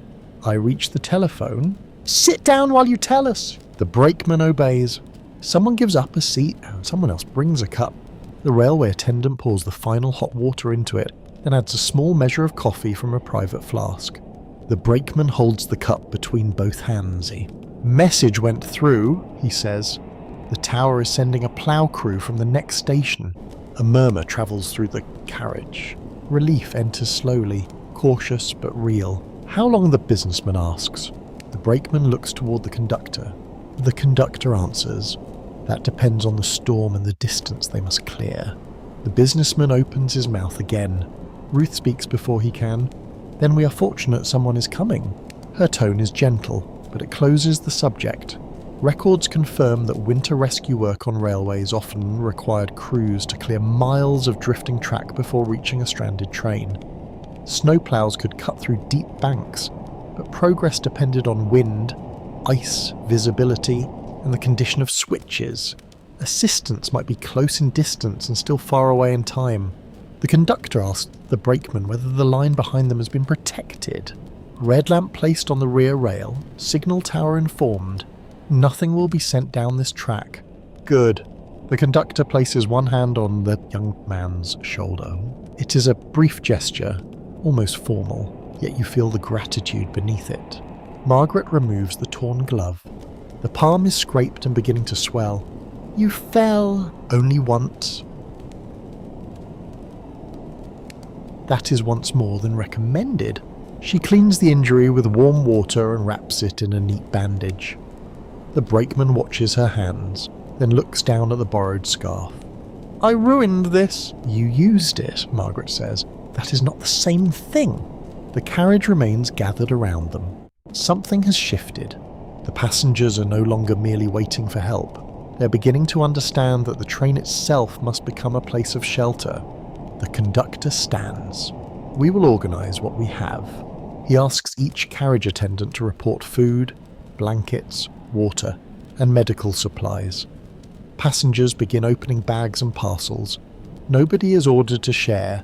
They simply place what they can spare on the empty seats near the centre. Crackers, apples, a loaf of bread, 2 tins of sardines, a jar of preserves wrapped in cloth, hard candy, a thermos of soup, 3 chocolate bars, a packet of dried fruit. The elderly woman brings out the remaining apple pie. The little boy watches it with grave concern. All of it. She pats his hand. Not all for you. He considers this disappointing but fair. A curious footnote from stranded train accounts is that food was rarely divided according to formal rules. One person brought bread, another had a knife, another had cups, and another possessed the mysterious authority required to decide that half a biscuit counted as a proper portion. Civilization can be rebuilt surprisingly quickly when snacks are involved. The postal clerk uses clean envelopes as labels. Margaret writes down which passengers may need food first. Children, older travellers, anyone with illness. The woman who was breathing too quickly receives warm soup. Mister. Belle accepts a slice of bread and preserves, then quietly gives half to the young mother holding the babies. Samuel offers a small bag of walnuts from his coat pocket. Frank produces 2 boiled eggs from his lunch tin. I was saving these. For what? Samuel asks. Frank looks around the motionless carriage. Apparently the shop assistant opens one of her hat boxes. Inside there is no hat. There are several pairs of wool stockings wrapped around bottles of perfume. She removes the bottles and distributes the stockings to passengers with cold feet. The college students stare. You carried clothing in a hat box. I carried merchandise in a container designed for the transport. Try to recover from the shock.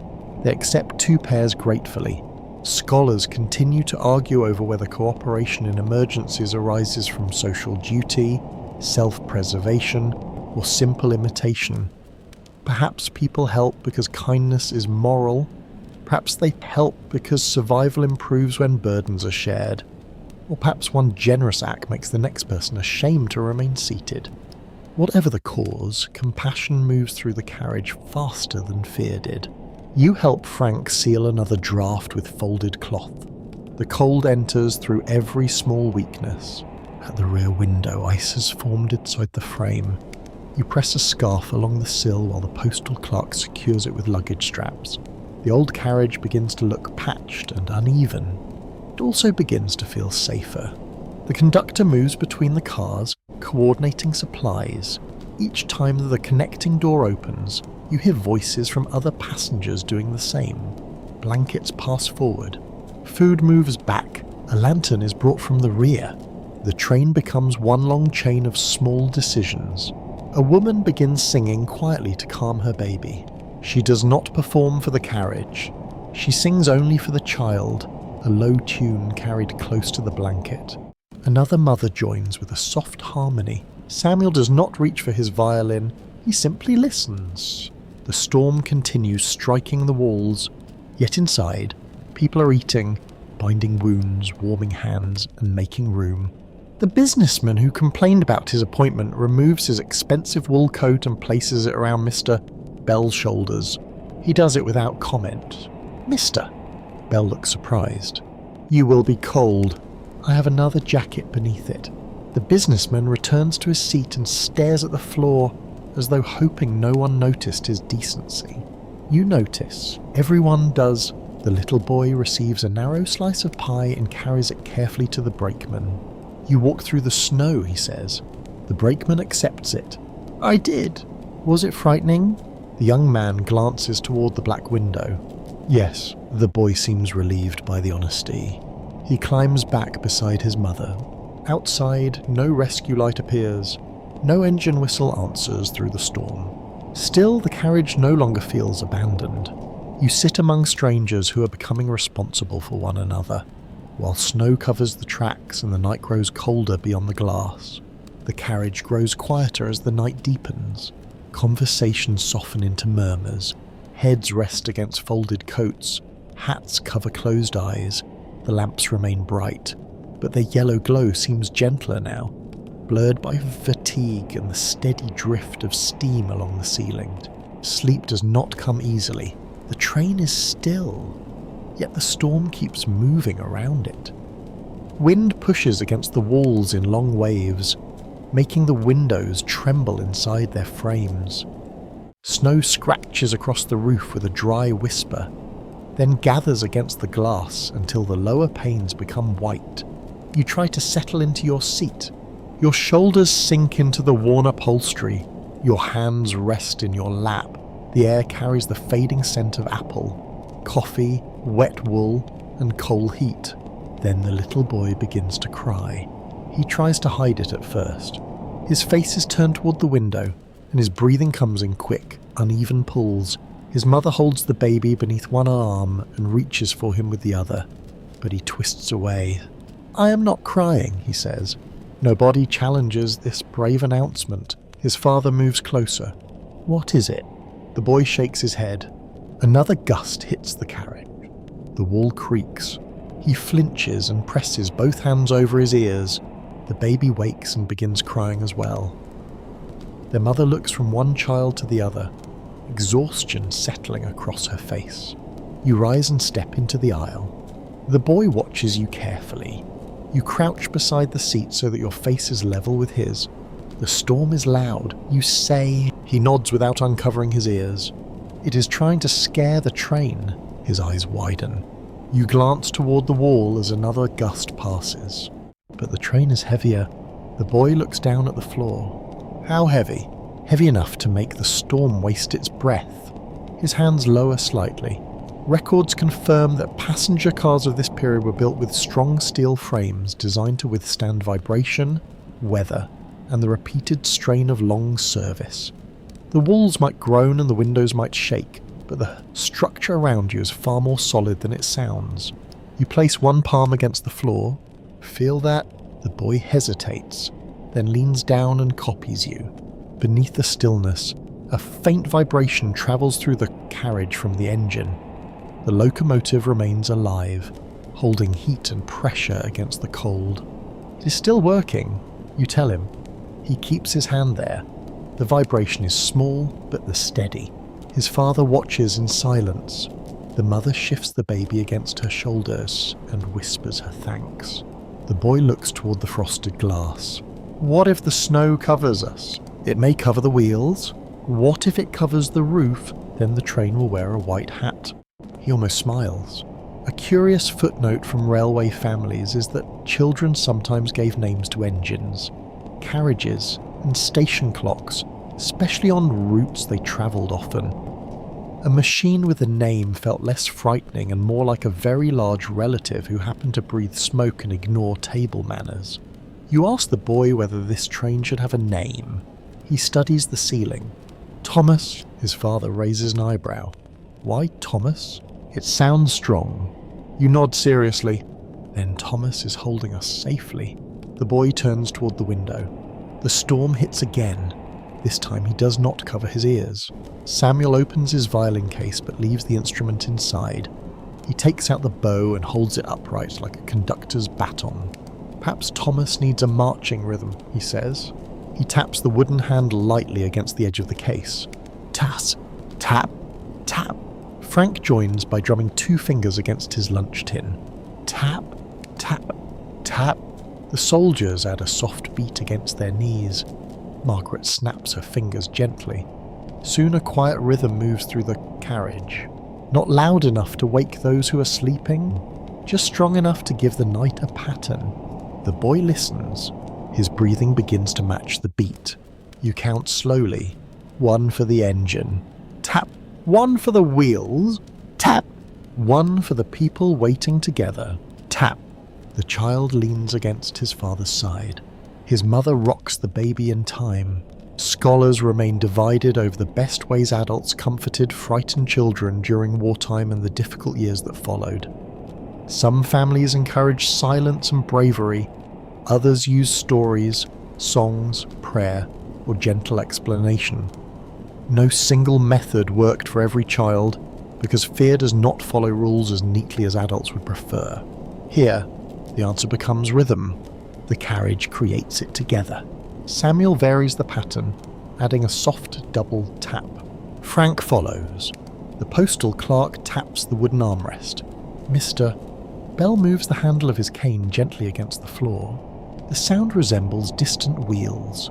For a moment, your mind almost believes the train is moving again. The boy closes his eyes.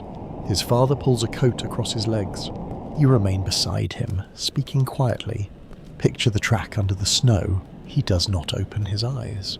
Can you see it? He nods. 2 dark rails. And what do? They go home. His voice is barely a whisper. You tell him to follow those rails in his mind. They pass small houses with warm kitchens. They cross bridges over frozen streams. They curve beside sleeping trees. They lead toward a platform where lamps are burning and someone familiar is waiting. His face relaxes. The beat continues. Tap, tap, tap. The baby becomes quiet. The mother lowers herself carefully against the seat. Her eyes close, though one arm remains firmly around both children. The father mouths the words, "Thank you." You return to your place across the aisle. The others let the rhythm fade naturally. Samuel lays the bow inside the case. Frank sets the lunch tin beneath his seat. Mr. Bell rests both hands on his cane. The storm keeps testing the carriage in, but his voice has changed. It no longer sounds like a threat. It sounds distant, almost ordinary, like winter moving through fields where no one is awake to hear it. The boy sleeps with one hand resting on the floor. Perhaps he can still feel the faint vibration below. Perhaps he dreams that the rails are already carrying him through the white darkness. You lean back and listen to the quiet breathing around you. The train remains stranded, yet fear has loosened its hold. For several peaceful minutes, the whole carriage rests as though the journey has resumed inside each sleeping mind. The carriage lamps flicker twice. This time they do not recover at once. Their glow weakens to a dull amber, and shadows deepen beneath the luggage racks. A few passengers wake with startled movements. The little boy opens his eyes and looks toward the ceiling, but his father places a steady hand on his shoulder. The heating pipes fall silent. You notice the absence before anyone speaks of it. The small clicks and murmurs beneath the seats have stopped. The warmth still lingers in the cushions and walls, yet the air near the windows begins to sharpen. The conductor appears through the connecting door. His cap is gone. Snow has melted across his hair and collar. Behind him comes the engineer, a broad man with blackened hands and a face marked by steam, soot, and cold. The engineer does not enter passenger carriages without reason. The conductor closes the door behind them. "We have a problem near the engine," he says. Nobody interrupts. A section of the steam line has collected ice. Heat is no longer reaching the rear cars properly. The locomotive remains secure, but the crew must clear the blockage before the temperature falls further. A woman draws her coat tighter. The businessmen ask whether the engine may stop. It is not stopped. Could it stop? The engineer answers, anything can stop. The conductor glances at him. The engineer adds, we intend to prevent that. His voice is rough but steady. Records confirm that steam locomotives depended upon a careful balance of fire, water, pressure, and moving parts. In freezing conditions, and exposed pipes, valves, and connections could become coated with ice. A small obstruction might affect heating, braking, or the flow of steam, turning an ordinary mechanical task into difficult labour beneath bitter wind. Frank rises from his seat. What do you need? The conductor shakes his head. Passengers remain inside. I work with machinery, so do the men outside. Frank does not sit. The engineer studies his hands. You know steam fittings. Factory boilers, motor housings, pumps. The engineer looks toward the conductor. We could use someone to hold a lamp and tools. The conductor dislikes the idea. You see it in the tightening of his jaw. Then another gust shakes the carriage, and the lamps dim again. One man, sir, he says, under crew direction. Frank removes his coat from the hook. Samuel stands and hands him a pair of thick gloves from his case. Frank looks surprised. I thought musicians protected their fingers. We do. These are not my best gloves.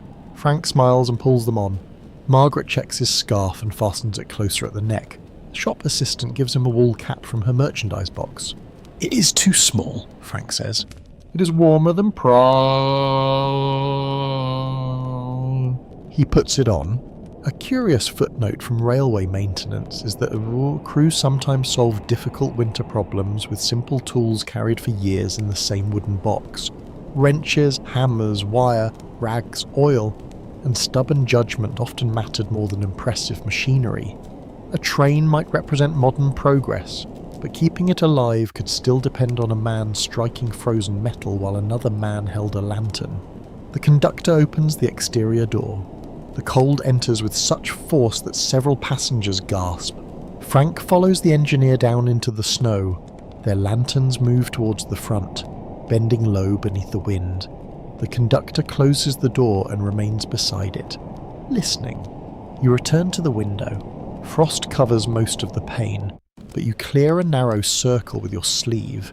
Through it, the locomotive is visible only as a dark mass wrapped in steam. Lantern light appears beneath its side.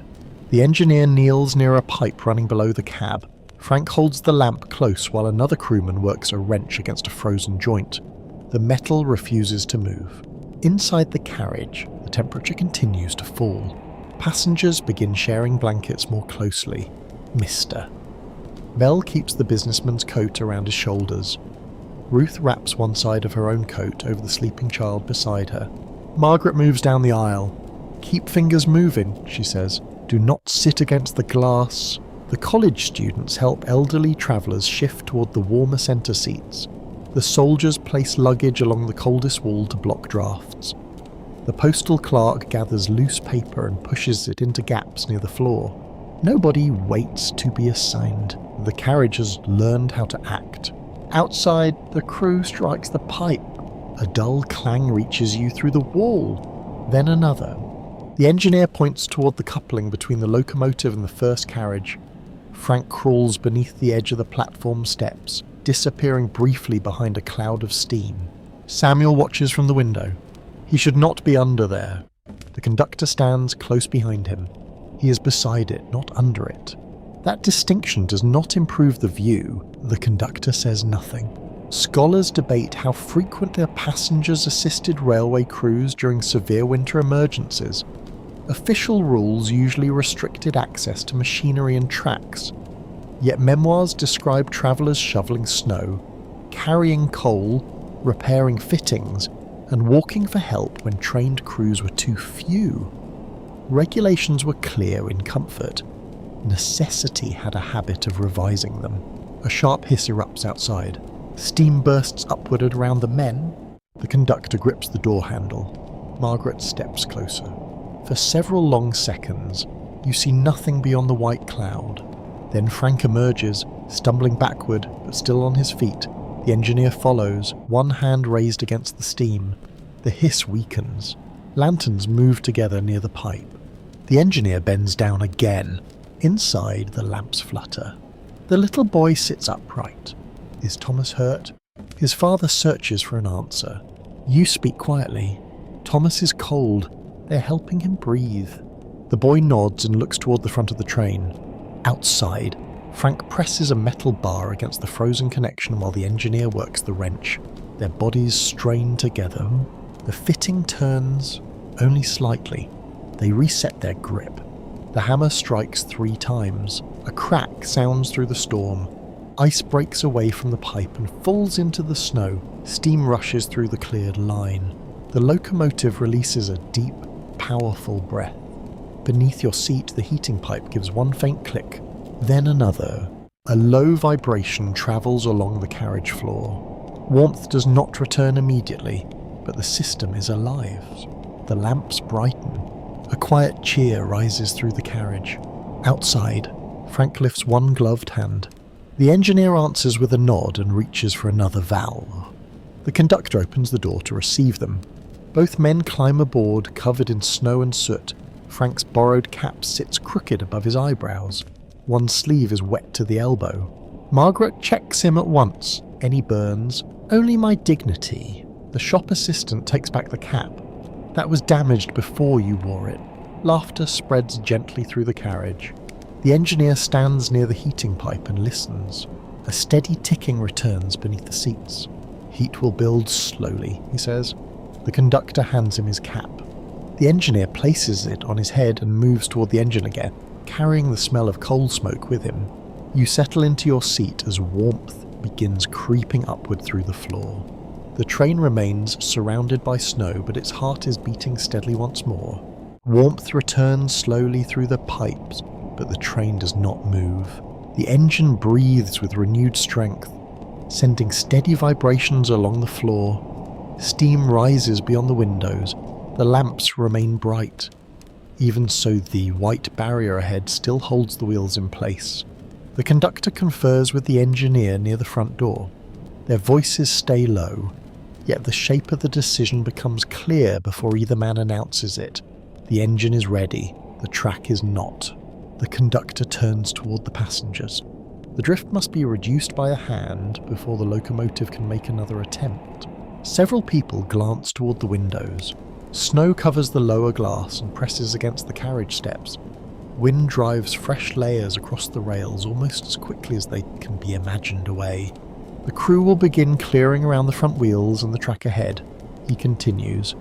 Any passenger who's able and willing may assist, but only under direct instruction. Children, older travellers, and anyone unaccustomed to heavy work must remain aboard. Frank is already standing. The 2 soldiers rise beside him. The postal clerk removes his coat from the hook. One of the college students follows, though his expression suggests he has only recently discovered that education does not prevent shoveling. You stand as well. The conductor studies the growing group. No wandering, no stepping between cars, no approaching the wheels unless a crewman gives permission. Stay where lanterns are visible. His gaze settles on each face. This is not an adventure. The little boy looks disappointed. For him, almost everything involving snow and locomotives qualifies as an adventure. Records confirm that clearing a stranded train often required coordinated work with shovels, picks, brooms, and whatever practical tools were available. The greatest danger was not merely the depth of snow. Hidden rails, uneven ground, moving equipment, and poor visibility could turn one careless step into serious trouble. Margaret helps wrap scarves around the volunteers. The shop assistant distributes the remaining wool stockings to wear beneath gloves. Ruth gives you a strip of cloth to tie around your face. It smells faintly of lavender and paper. Samuel remains seated with his violin case. He looks troubled. My hands are not built for shovels. Frank tightens his scarf. Then keep the carriage calm. Samuel nods. Everyone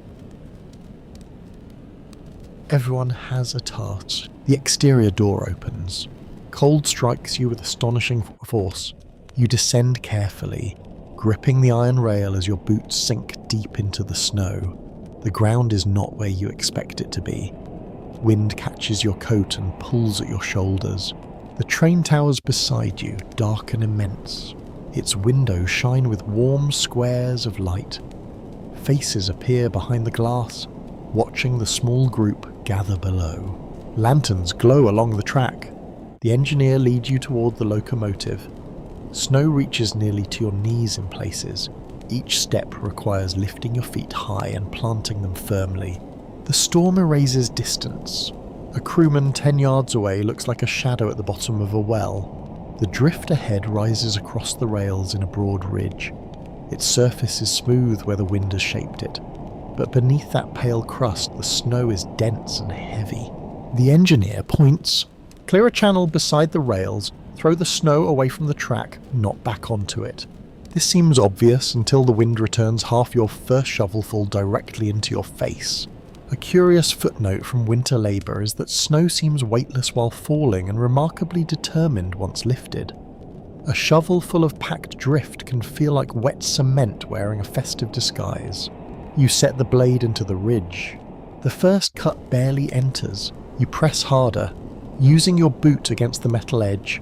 The crust breaks with a soft crack. You lift the snow and throw it aside. Frank works near the front wheel. The soldiers clear a path along the opposite rail. The postal clerk and the college students form a line, passing filled shovels toward the edge of the cutting. Nobody speaks much. The wind steals words before they travel. Instead, the group learns through gestures. A raised lantern means stop. A pointed glove marks a hidden rail. 2 hands circling forward mean keep moving. The work finds a rhythm. Cut, lift, turn, throw. Your shoulders begin to ache. Snow collects on your sleeves and melts against the warmth of your body. Your breath dampens the cloth across your face until it stiffens at the edges. Behind the windows, passengers hold cups and blankets. The little boy presses both palms to the glass. Samuel stands beside him and taps a slow rhythm against the violin case, giving the work outside an invisible pace. The engineer moves along the line, checking progress.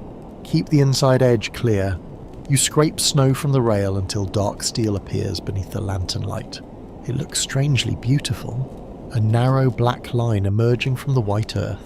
Scholars disagree about how much informal cooperation shaped railway travel during severe weather. Company reports often praised trained crews and powerful equipment, while private accounts remembered unnamed passengers lifting shovels, carrying lamps, and sharing risk. The truth likely rests between official discipline and ordinary courage, each depending on the other. A sudden shout comes from the soldiers. One of the college students has stepped into a hollow beside the track and fallen to one knee. The postal clerk catches his arm before he slips farther. Everyone knee arm. Freezes. Oh. The engineer raises his lantern. The hidden gap is revealed as a drainage ditch filled loosely with snow. The student is pulled free. His pride appears more injured than his leg. I meant to inspect it, he says. The postal clerk brushes snow from his coat. Inspection complete. Even in the storm, laughter finds room. The work resumes. You clear another stretch of rail. Frank and the engineer attack the densest section in front of the driving wheels. They use picks to break the packed snow while others carry it away. Steam drifts around them, warm for a second before turning cold. At last, the engineer kneels and runs one gloved hand along the exposed rail. He rises. That may be enough. The volunteers step back. A crewman counts everyone twice. You climb toward the carriage, legs heavy and fingers numb despite the gloves. Hands reach down from the doorway. Margaret pulls one soldier inside. Ruth takes your shovel. Frank comes last, turning once to look at the dark track stretching behind the train. The door shuts. Heat wraps around you. Passengers make space while snow melts from coats onto the floor. Cups of warm tea appear. Dry cloths are passed from hand to hand. The little boy looks up at you. Did you defeat the snow? You sit down slowly. No. He seems puzzled. We persuaded it to move. Outside, the engineer raises his lantern. The conductor closes his watch. The locomotive releases a deep breath, and every person in the carriage becomes still. The locomotive draws one long breath. You feel it beneath the floor before you hear it. Pressure gathers through pipes and steel, travelling from the engine into every carriage. Cups tremble in waiting hands. Luggage shifts against the racks. The lamps quiver within their glass shades. The conductor stands at the front of the aisle. Remain seated. Nobody needs reminding. Outside, the engineer lowers his lantern. The driving wheels begin to turn. At first, they move so slowly that the motion is almost invisible. A faint grinding rises from beneath the train. Steam pours around the locomotive, filling the night with a white cloud brighter than the snow itself. The carriage pulls forward. Only an inch, then another. Your body leans gently against the seat as the couplings tighten. The wheels slip. A sharp spinning sound cuts through the car.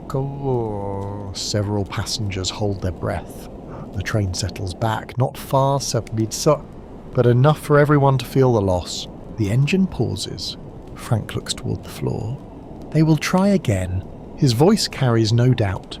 The engineer releases pressure and allows the wheels to rest.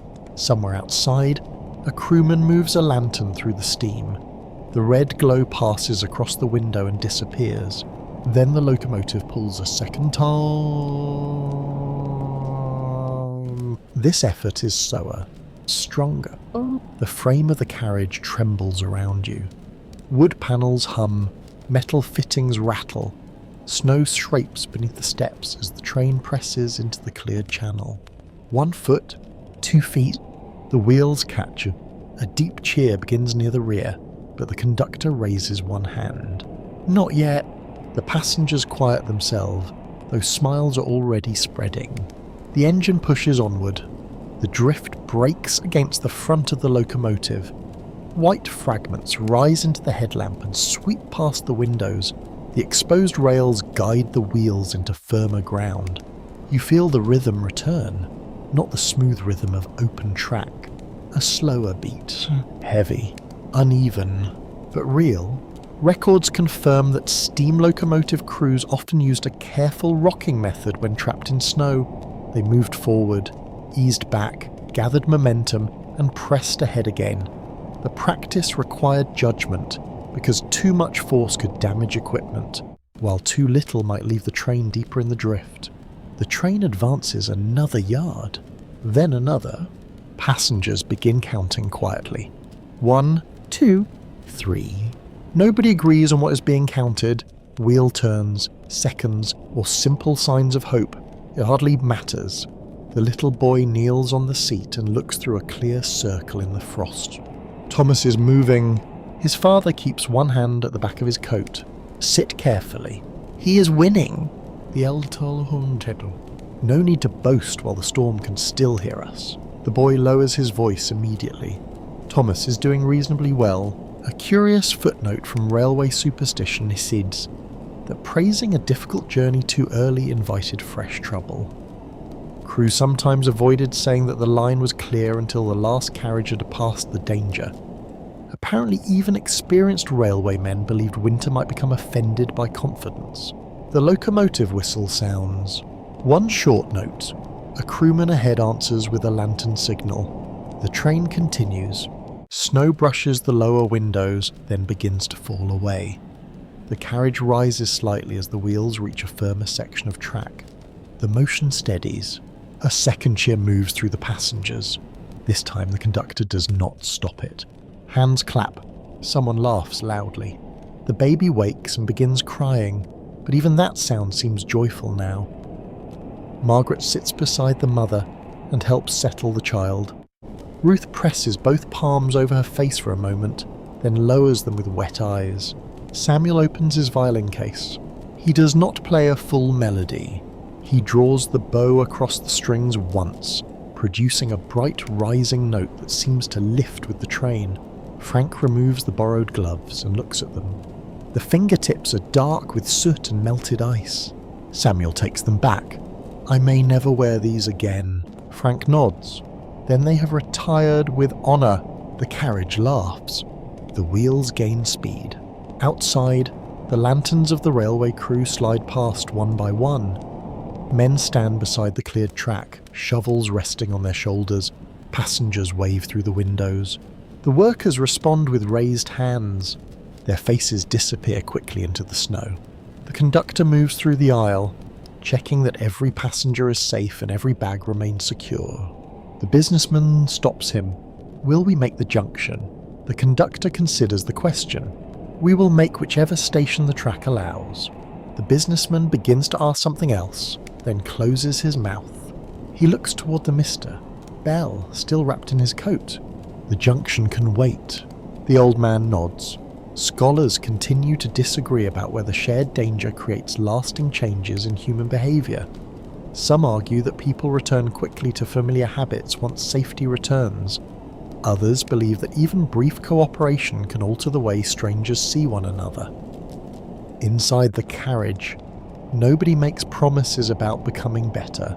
They simply remain a little more attentive. The postal clerk helps the shop assistant gather scattered stockings. The soldiers restore luggage to the overhead racks. The college students mop melted snow from the aisle with old newspapers. Margaret checks the brakeman's bandage. Ruth divides the final peppermints among the children. You remove the cloth from around your face and return it to her. It may need washing, you say. It has survived worse than laundry. She folds it carefully and places it beside the letters. The heating pipes now carry full warmth. Your fingers begin to ache as feeling returns. You flex them slowly while the train moves out of the cutting. The view beyond the window opens. Snow-covered fields spread beneath the night. Fences emerge from the drifts. Bare trees stand along a frozen stream. In the distance, a farmhouse lamp glows beneath a low roof. The world is visible again. The conductor reaches the centre of the carriage and raises his voice. The line ahead has been reported open to the next station. We will proceed at reduced speed. A wave of relief passes through the car. No one complains about reduced speed. The last hours have changed the meaning of progress. You settle deeper into the seat as the railway rhythm grows smoother. Steel joins steel beneath you. The sound becomes steady enough to breathe with. The little boy rests his head against the window and watches the darkness move. Samuel plays 3 quiet notes. Frank closes his eyes. Ruth holds her letters without fear. The train carries all of you onward, no longer trapped between 2 points, but travelling again through the white night toward lamps that wait somewhere beyond the storm. A faint greyness gathers along the edge of the sky. At first, you notice it only because the darkness outside no longer feels complete. The snow-covered fields begin to separate from the clouds, and the black shapes of trees regain their branches. Telegraph wires appear as thin lines stretched between leaning poles. Morning is approaching. The carriage remains quiet. Most passengers sleep in awkward positions, wrapped in coats and borrowed blankets. The soldiers rest shoulder to shoulder. The college students have surrendered their card game and now sleep with the deck scattered between them. Mister. Bell sits upright, his chin against his chest, while the businessman's coat remains carefully tucked around him. The wheels carry you toward the city again. Their rhythm has become steady enough to soothe even the most anxious traveller. Each turn sounds measured and confident. The train is no longer fighting for every yard. It glides at reduced speed, respectful of the snow but no longer imprisoned by it. You wipe a small circle in the window frost, and the countryside gives way to clusters of houses. Chimneys send narrow columns of oak into the pale air. Back gardens lie buried beneath smooth white layers. Fences disappear halfway into drifts, leaving only their upper rails visible. One kitchen window glows beside the track. A woman in a robe stands near a stove, lifting a kettle. She looks toward the passing train for only a second, yet the sight feels intimate. 2 separate mornings touch briefly through glass, then move apart. Records confirm that the borough of the Bronx grew rapidly during the first half of the 20th century as subway lines, elevated railways, and commuter routes connected new residential districts with the rest of New York. By 1947, rows of apartment buildings, small homes, factories, parks and busy streets spread across landscapes that had once been much less densely settled. The outskirts emerge gradually through the snow. A coal yard appears beside the railway, its dark piles rounded beneath white caps. A bakery truck stands outside a loading entrance while two men carry baskets through the cold. A street cleaner pushes a broad broom along a narrow path, beginning work while most windows remain dark. The city is waking, not dramatically.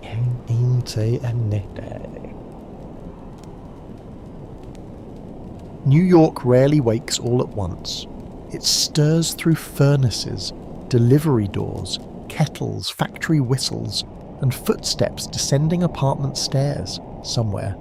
Milk bottles are placed beside a doorway somewhere. A cook lights a grill somewhere. A radio announcer clears his throat and prepares to describe weather that everyone can already see. A curious footnote from winter mornings is that fresh snow often gave delivery workers the finest record of neighbourhood life.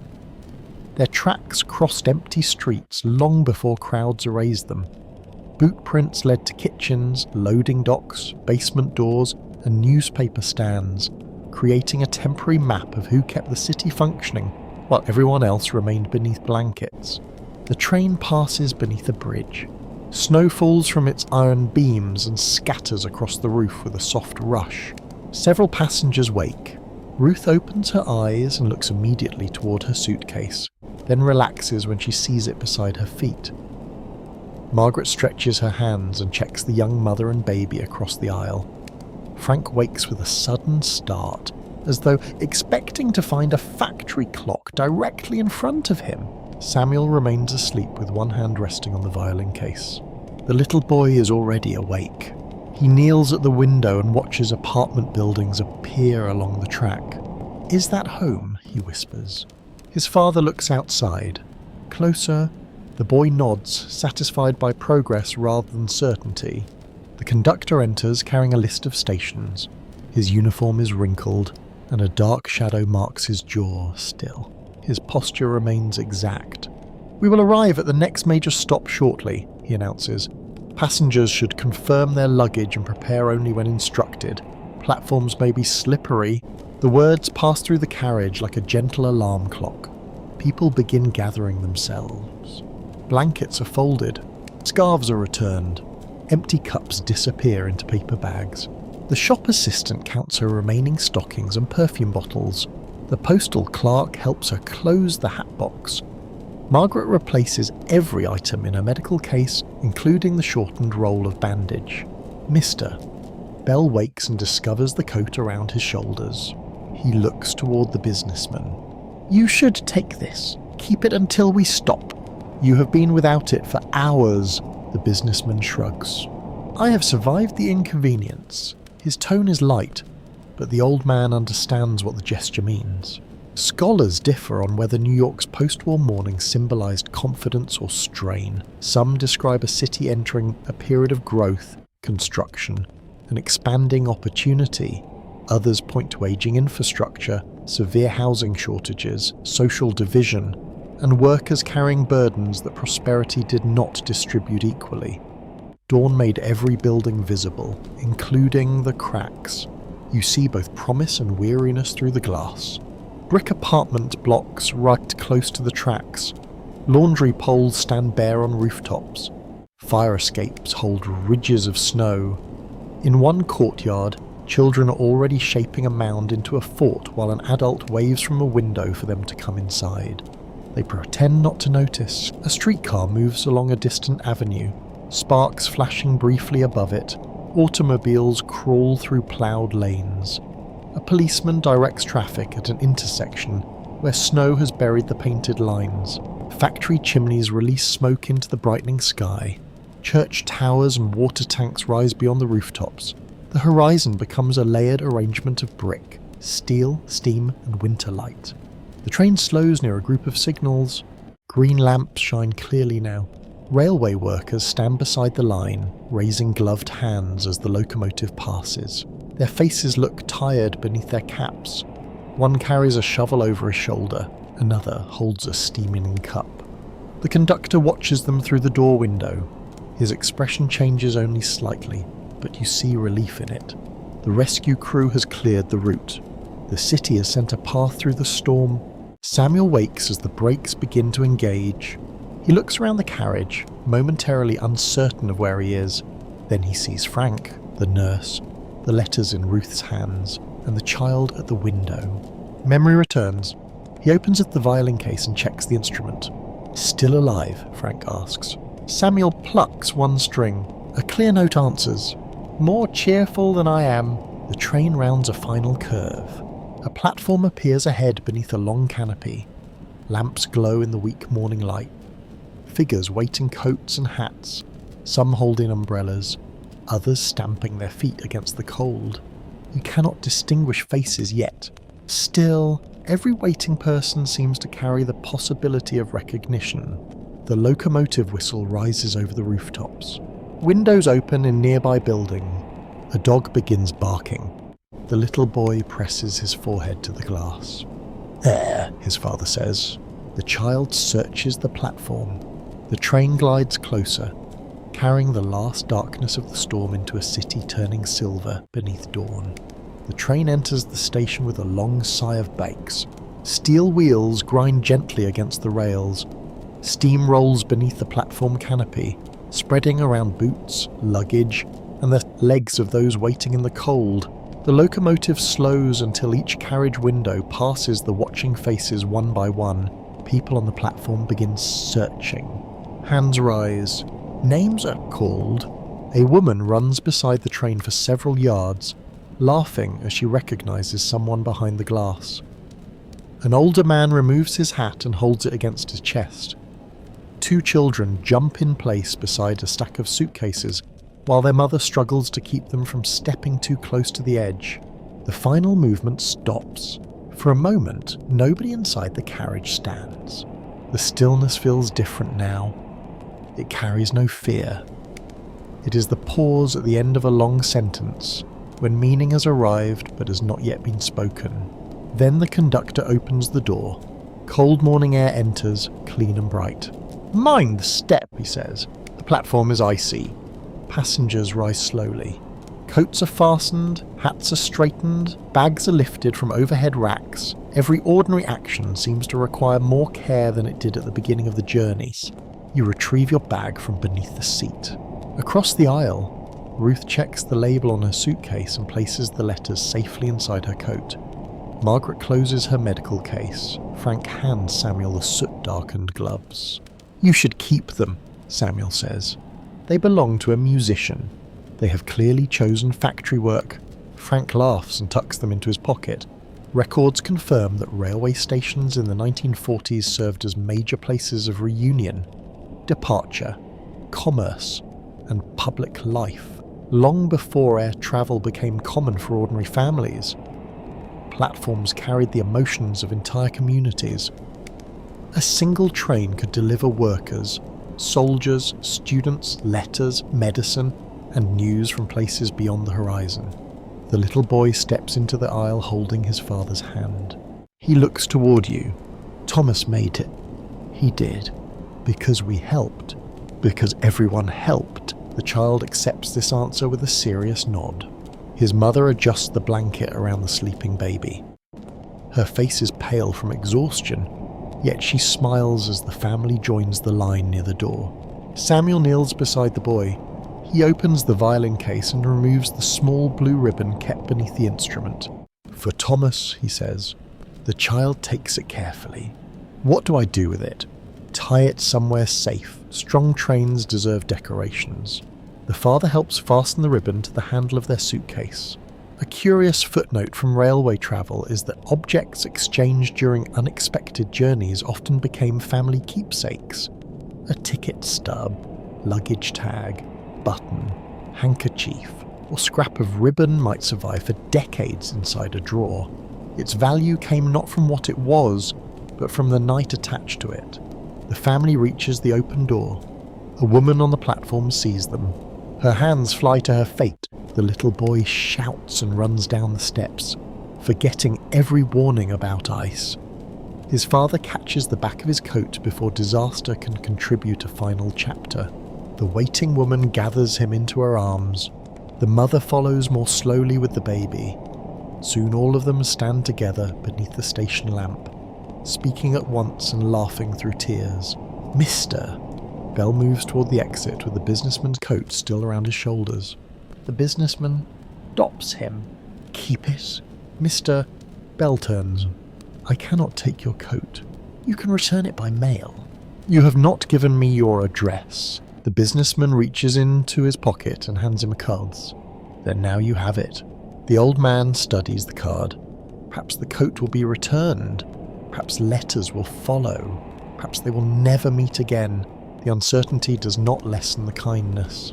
The postal clerk carries the shop assistant's hatbox onto the platform. She walks beside him, protecting the perfume bottles from every jolt.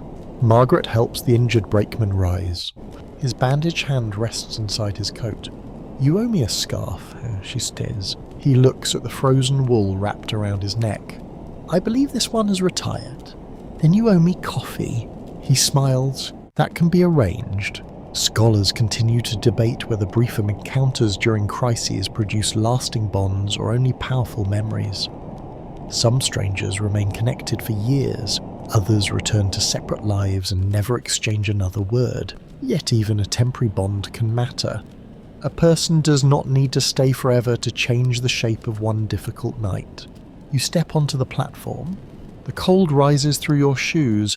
Snow crunches beneath each foot. The storm has weakened to a gentle fall, and the flakes descend almost vertically now. Morning light spreads across the roofs. The station appears worn but welcoming. Wooden benches hold sleeping travellers. A porter pushes a cart through the steam. A news seller arranges fresh papers, announcing delays, blocked roads, and the continuing work of snow crews. The city beyond the platform is beginning another day. Frank stands beside the engineer near the locomotive. The engineer wipes soot from his hand before offering it. "You held the lamp well." Frank shakes his hand. "You repaired the pipe well. We both showed unusual talent." Nearby, Samuel lifts his violin and plays a brief melody. It's not sad. It is not triumphant. It sounds like a door opening into warm light. Passengers pause as they move away. The music rises beneath the iron canopy and mingles with the hiss of steam. People waiting on the platform listen without knowing what the song means to those who travelled through the storm. Ruth stands near the station exit. A man waits beyond the gate. He wears a dark coat and leans slightly on one side. When he sees her, he does not wave. He simply removes his hat. She walks toward him. For several seconds, neither speaks. Then he reaches for her suitcase, and she places one hand against his cheek. You turn away, allowing the moment its privacy. The conductor remains beside the carriage door. Each passenger thanks him in a different way. Some speak, some nod, some merely meet his eyes. When you approach, he checks his pocket watch. "Late," he says. You look at the platform filled with reunions, shared coats, tired workers, and children carrying blue ribbons. "Not too late." The conductor closes the watch. "No," he agrees, "not too late." You walk toward the station doors. The last train rests behind you, covered with snow and streaked with soot. It looks exhausted, dignified, and strangely peaceful. Outside, the streets shine beneath the new morning. Snow rests on rooftops, steps, signs, and parked automobiles. Chimney smoke rises into a pale sky. Somewhere nearby, a diner opens its door, releasing the scent of coffee and warm bread. You carry that scent with you as the station fades behind the falling white. Your home is closer now. Your steps are steady, and the city, vast and restless, seems almost mental beneath the snow. The night releases you slowly. The wind softens against the windows.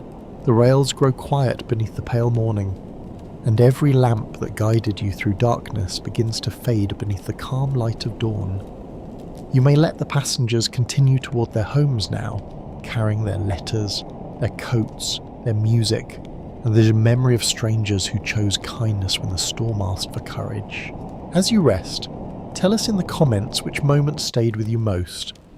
Perhaps it was the violin in the warm carriage, the child naming the train, or the hands lifting shovels beneath the snow, share where you listened from and let your story become part of this quiet journey. When you are ready for another peaceful passage through history, follow the next video waiting on the channel. Close your eyes, breathe gently, and let the final whistle disappear into the distance. Blessings to you and your family.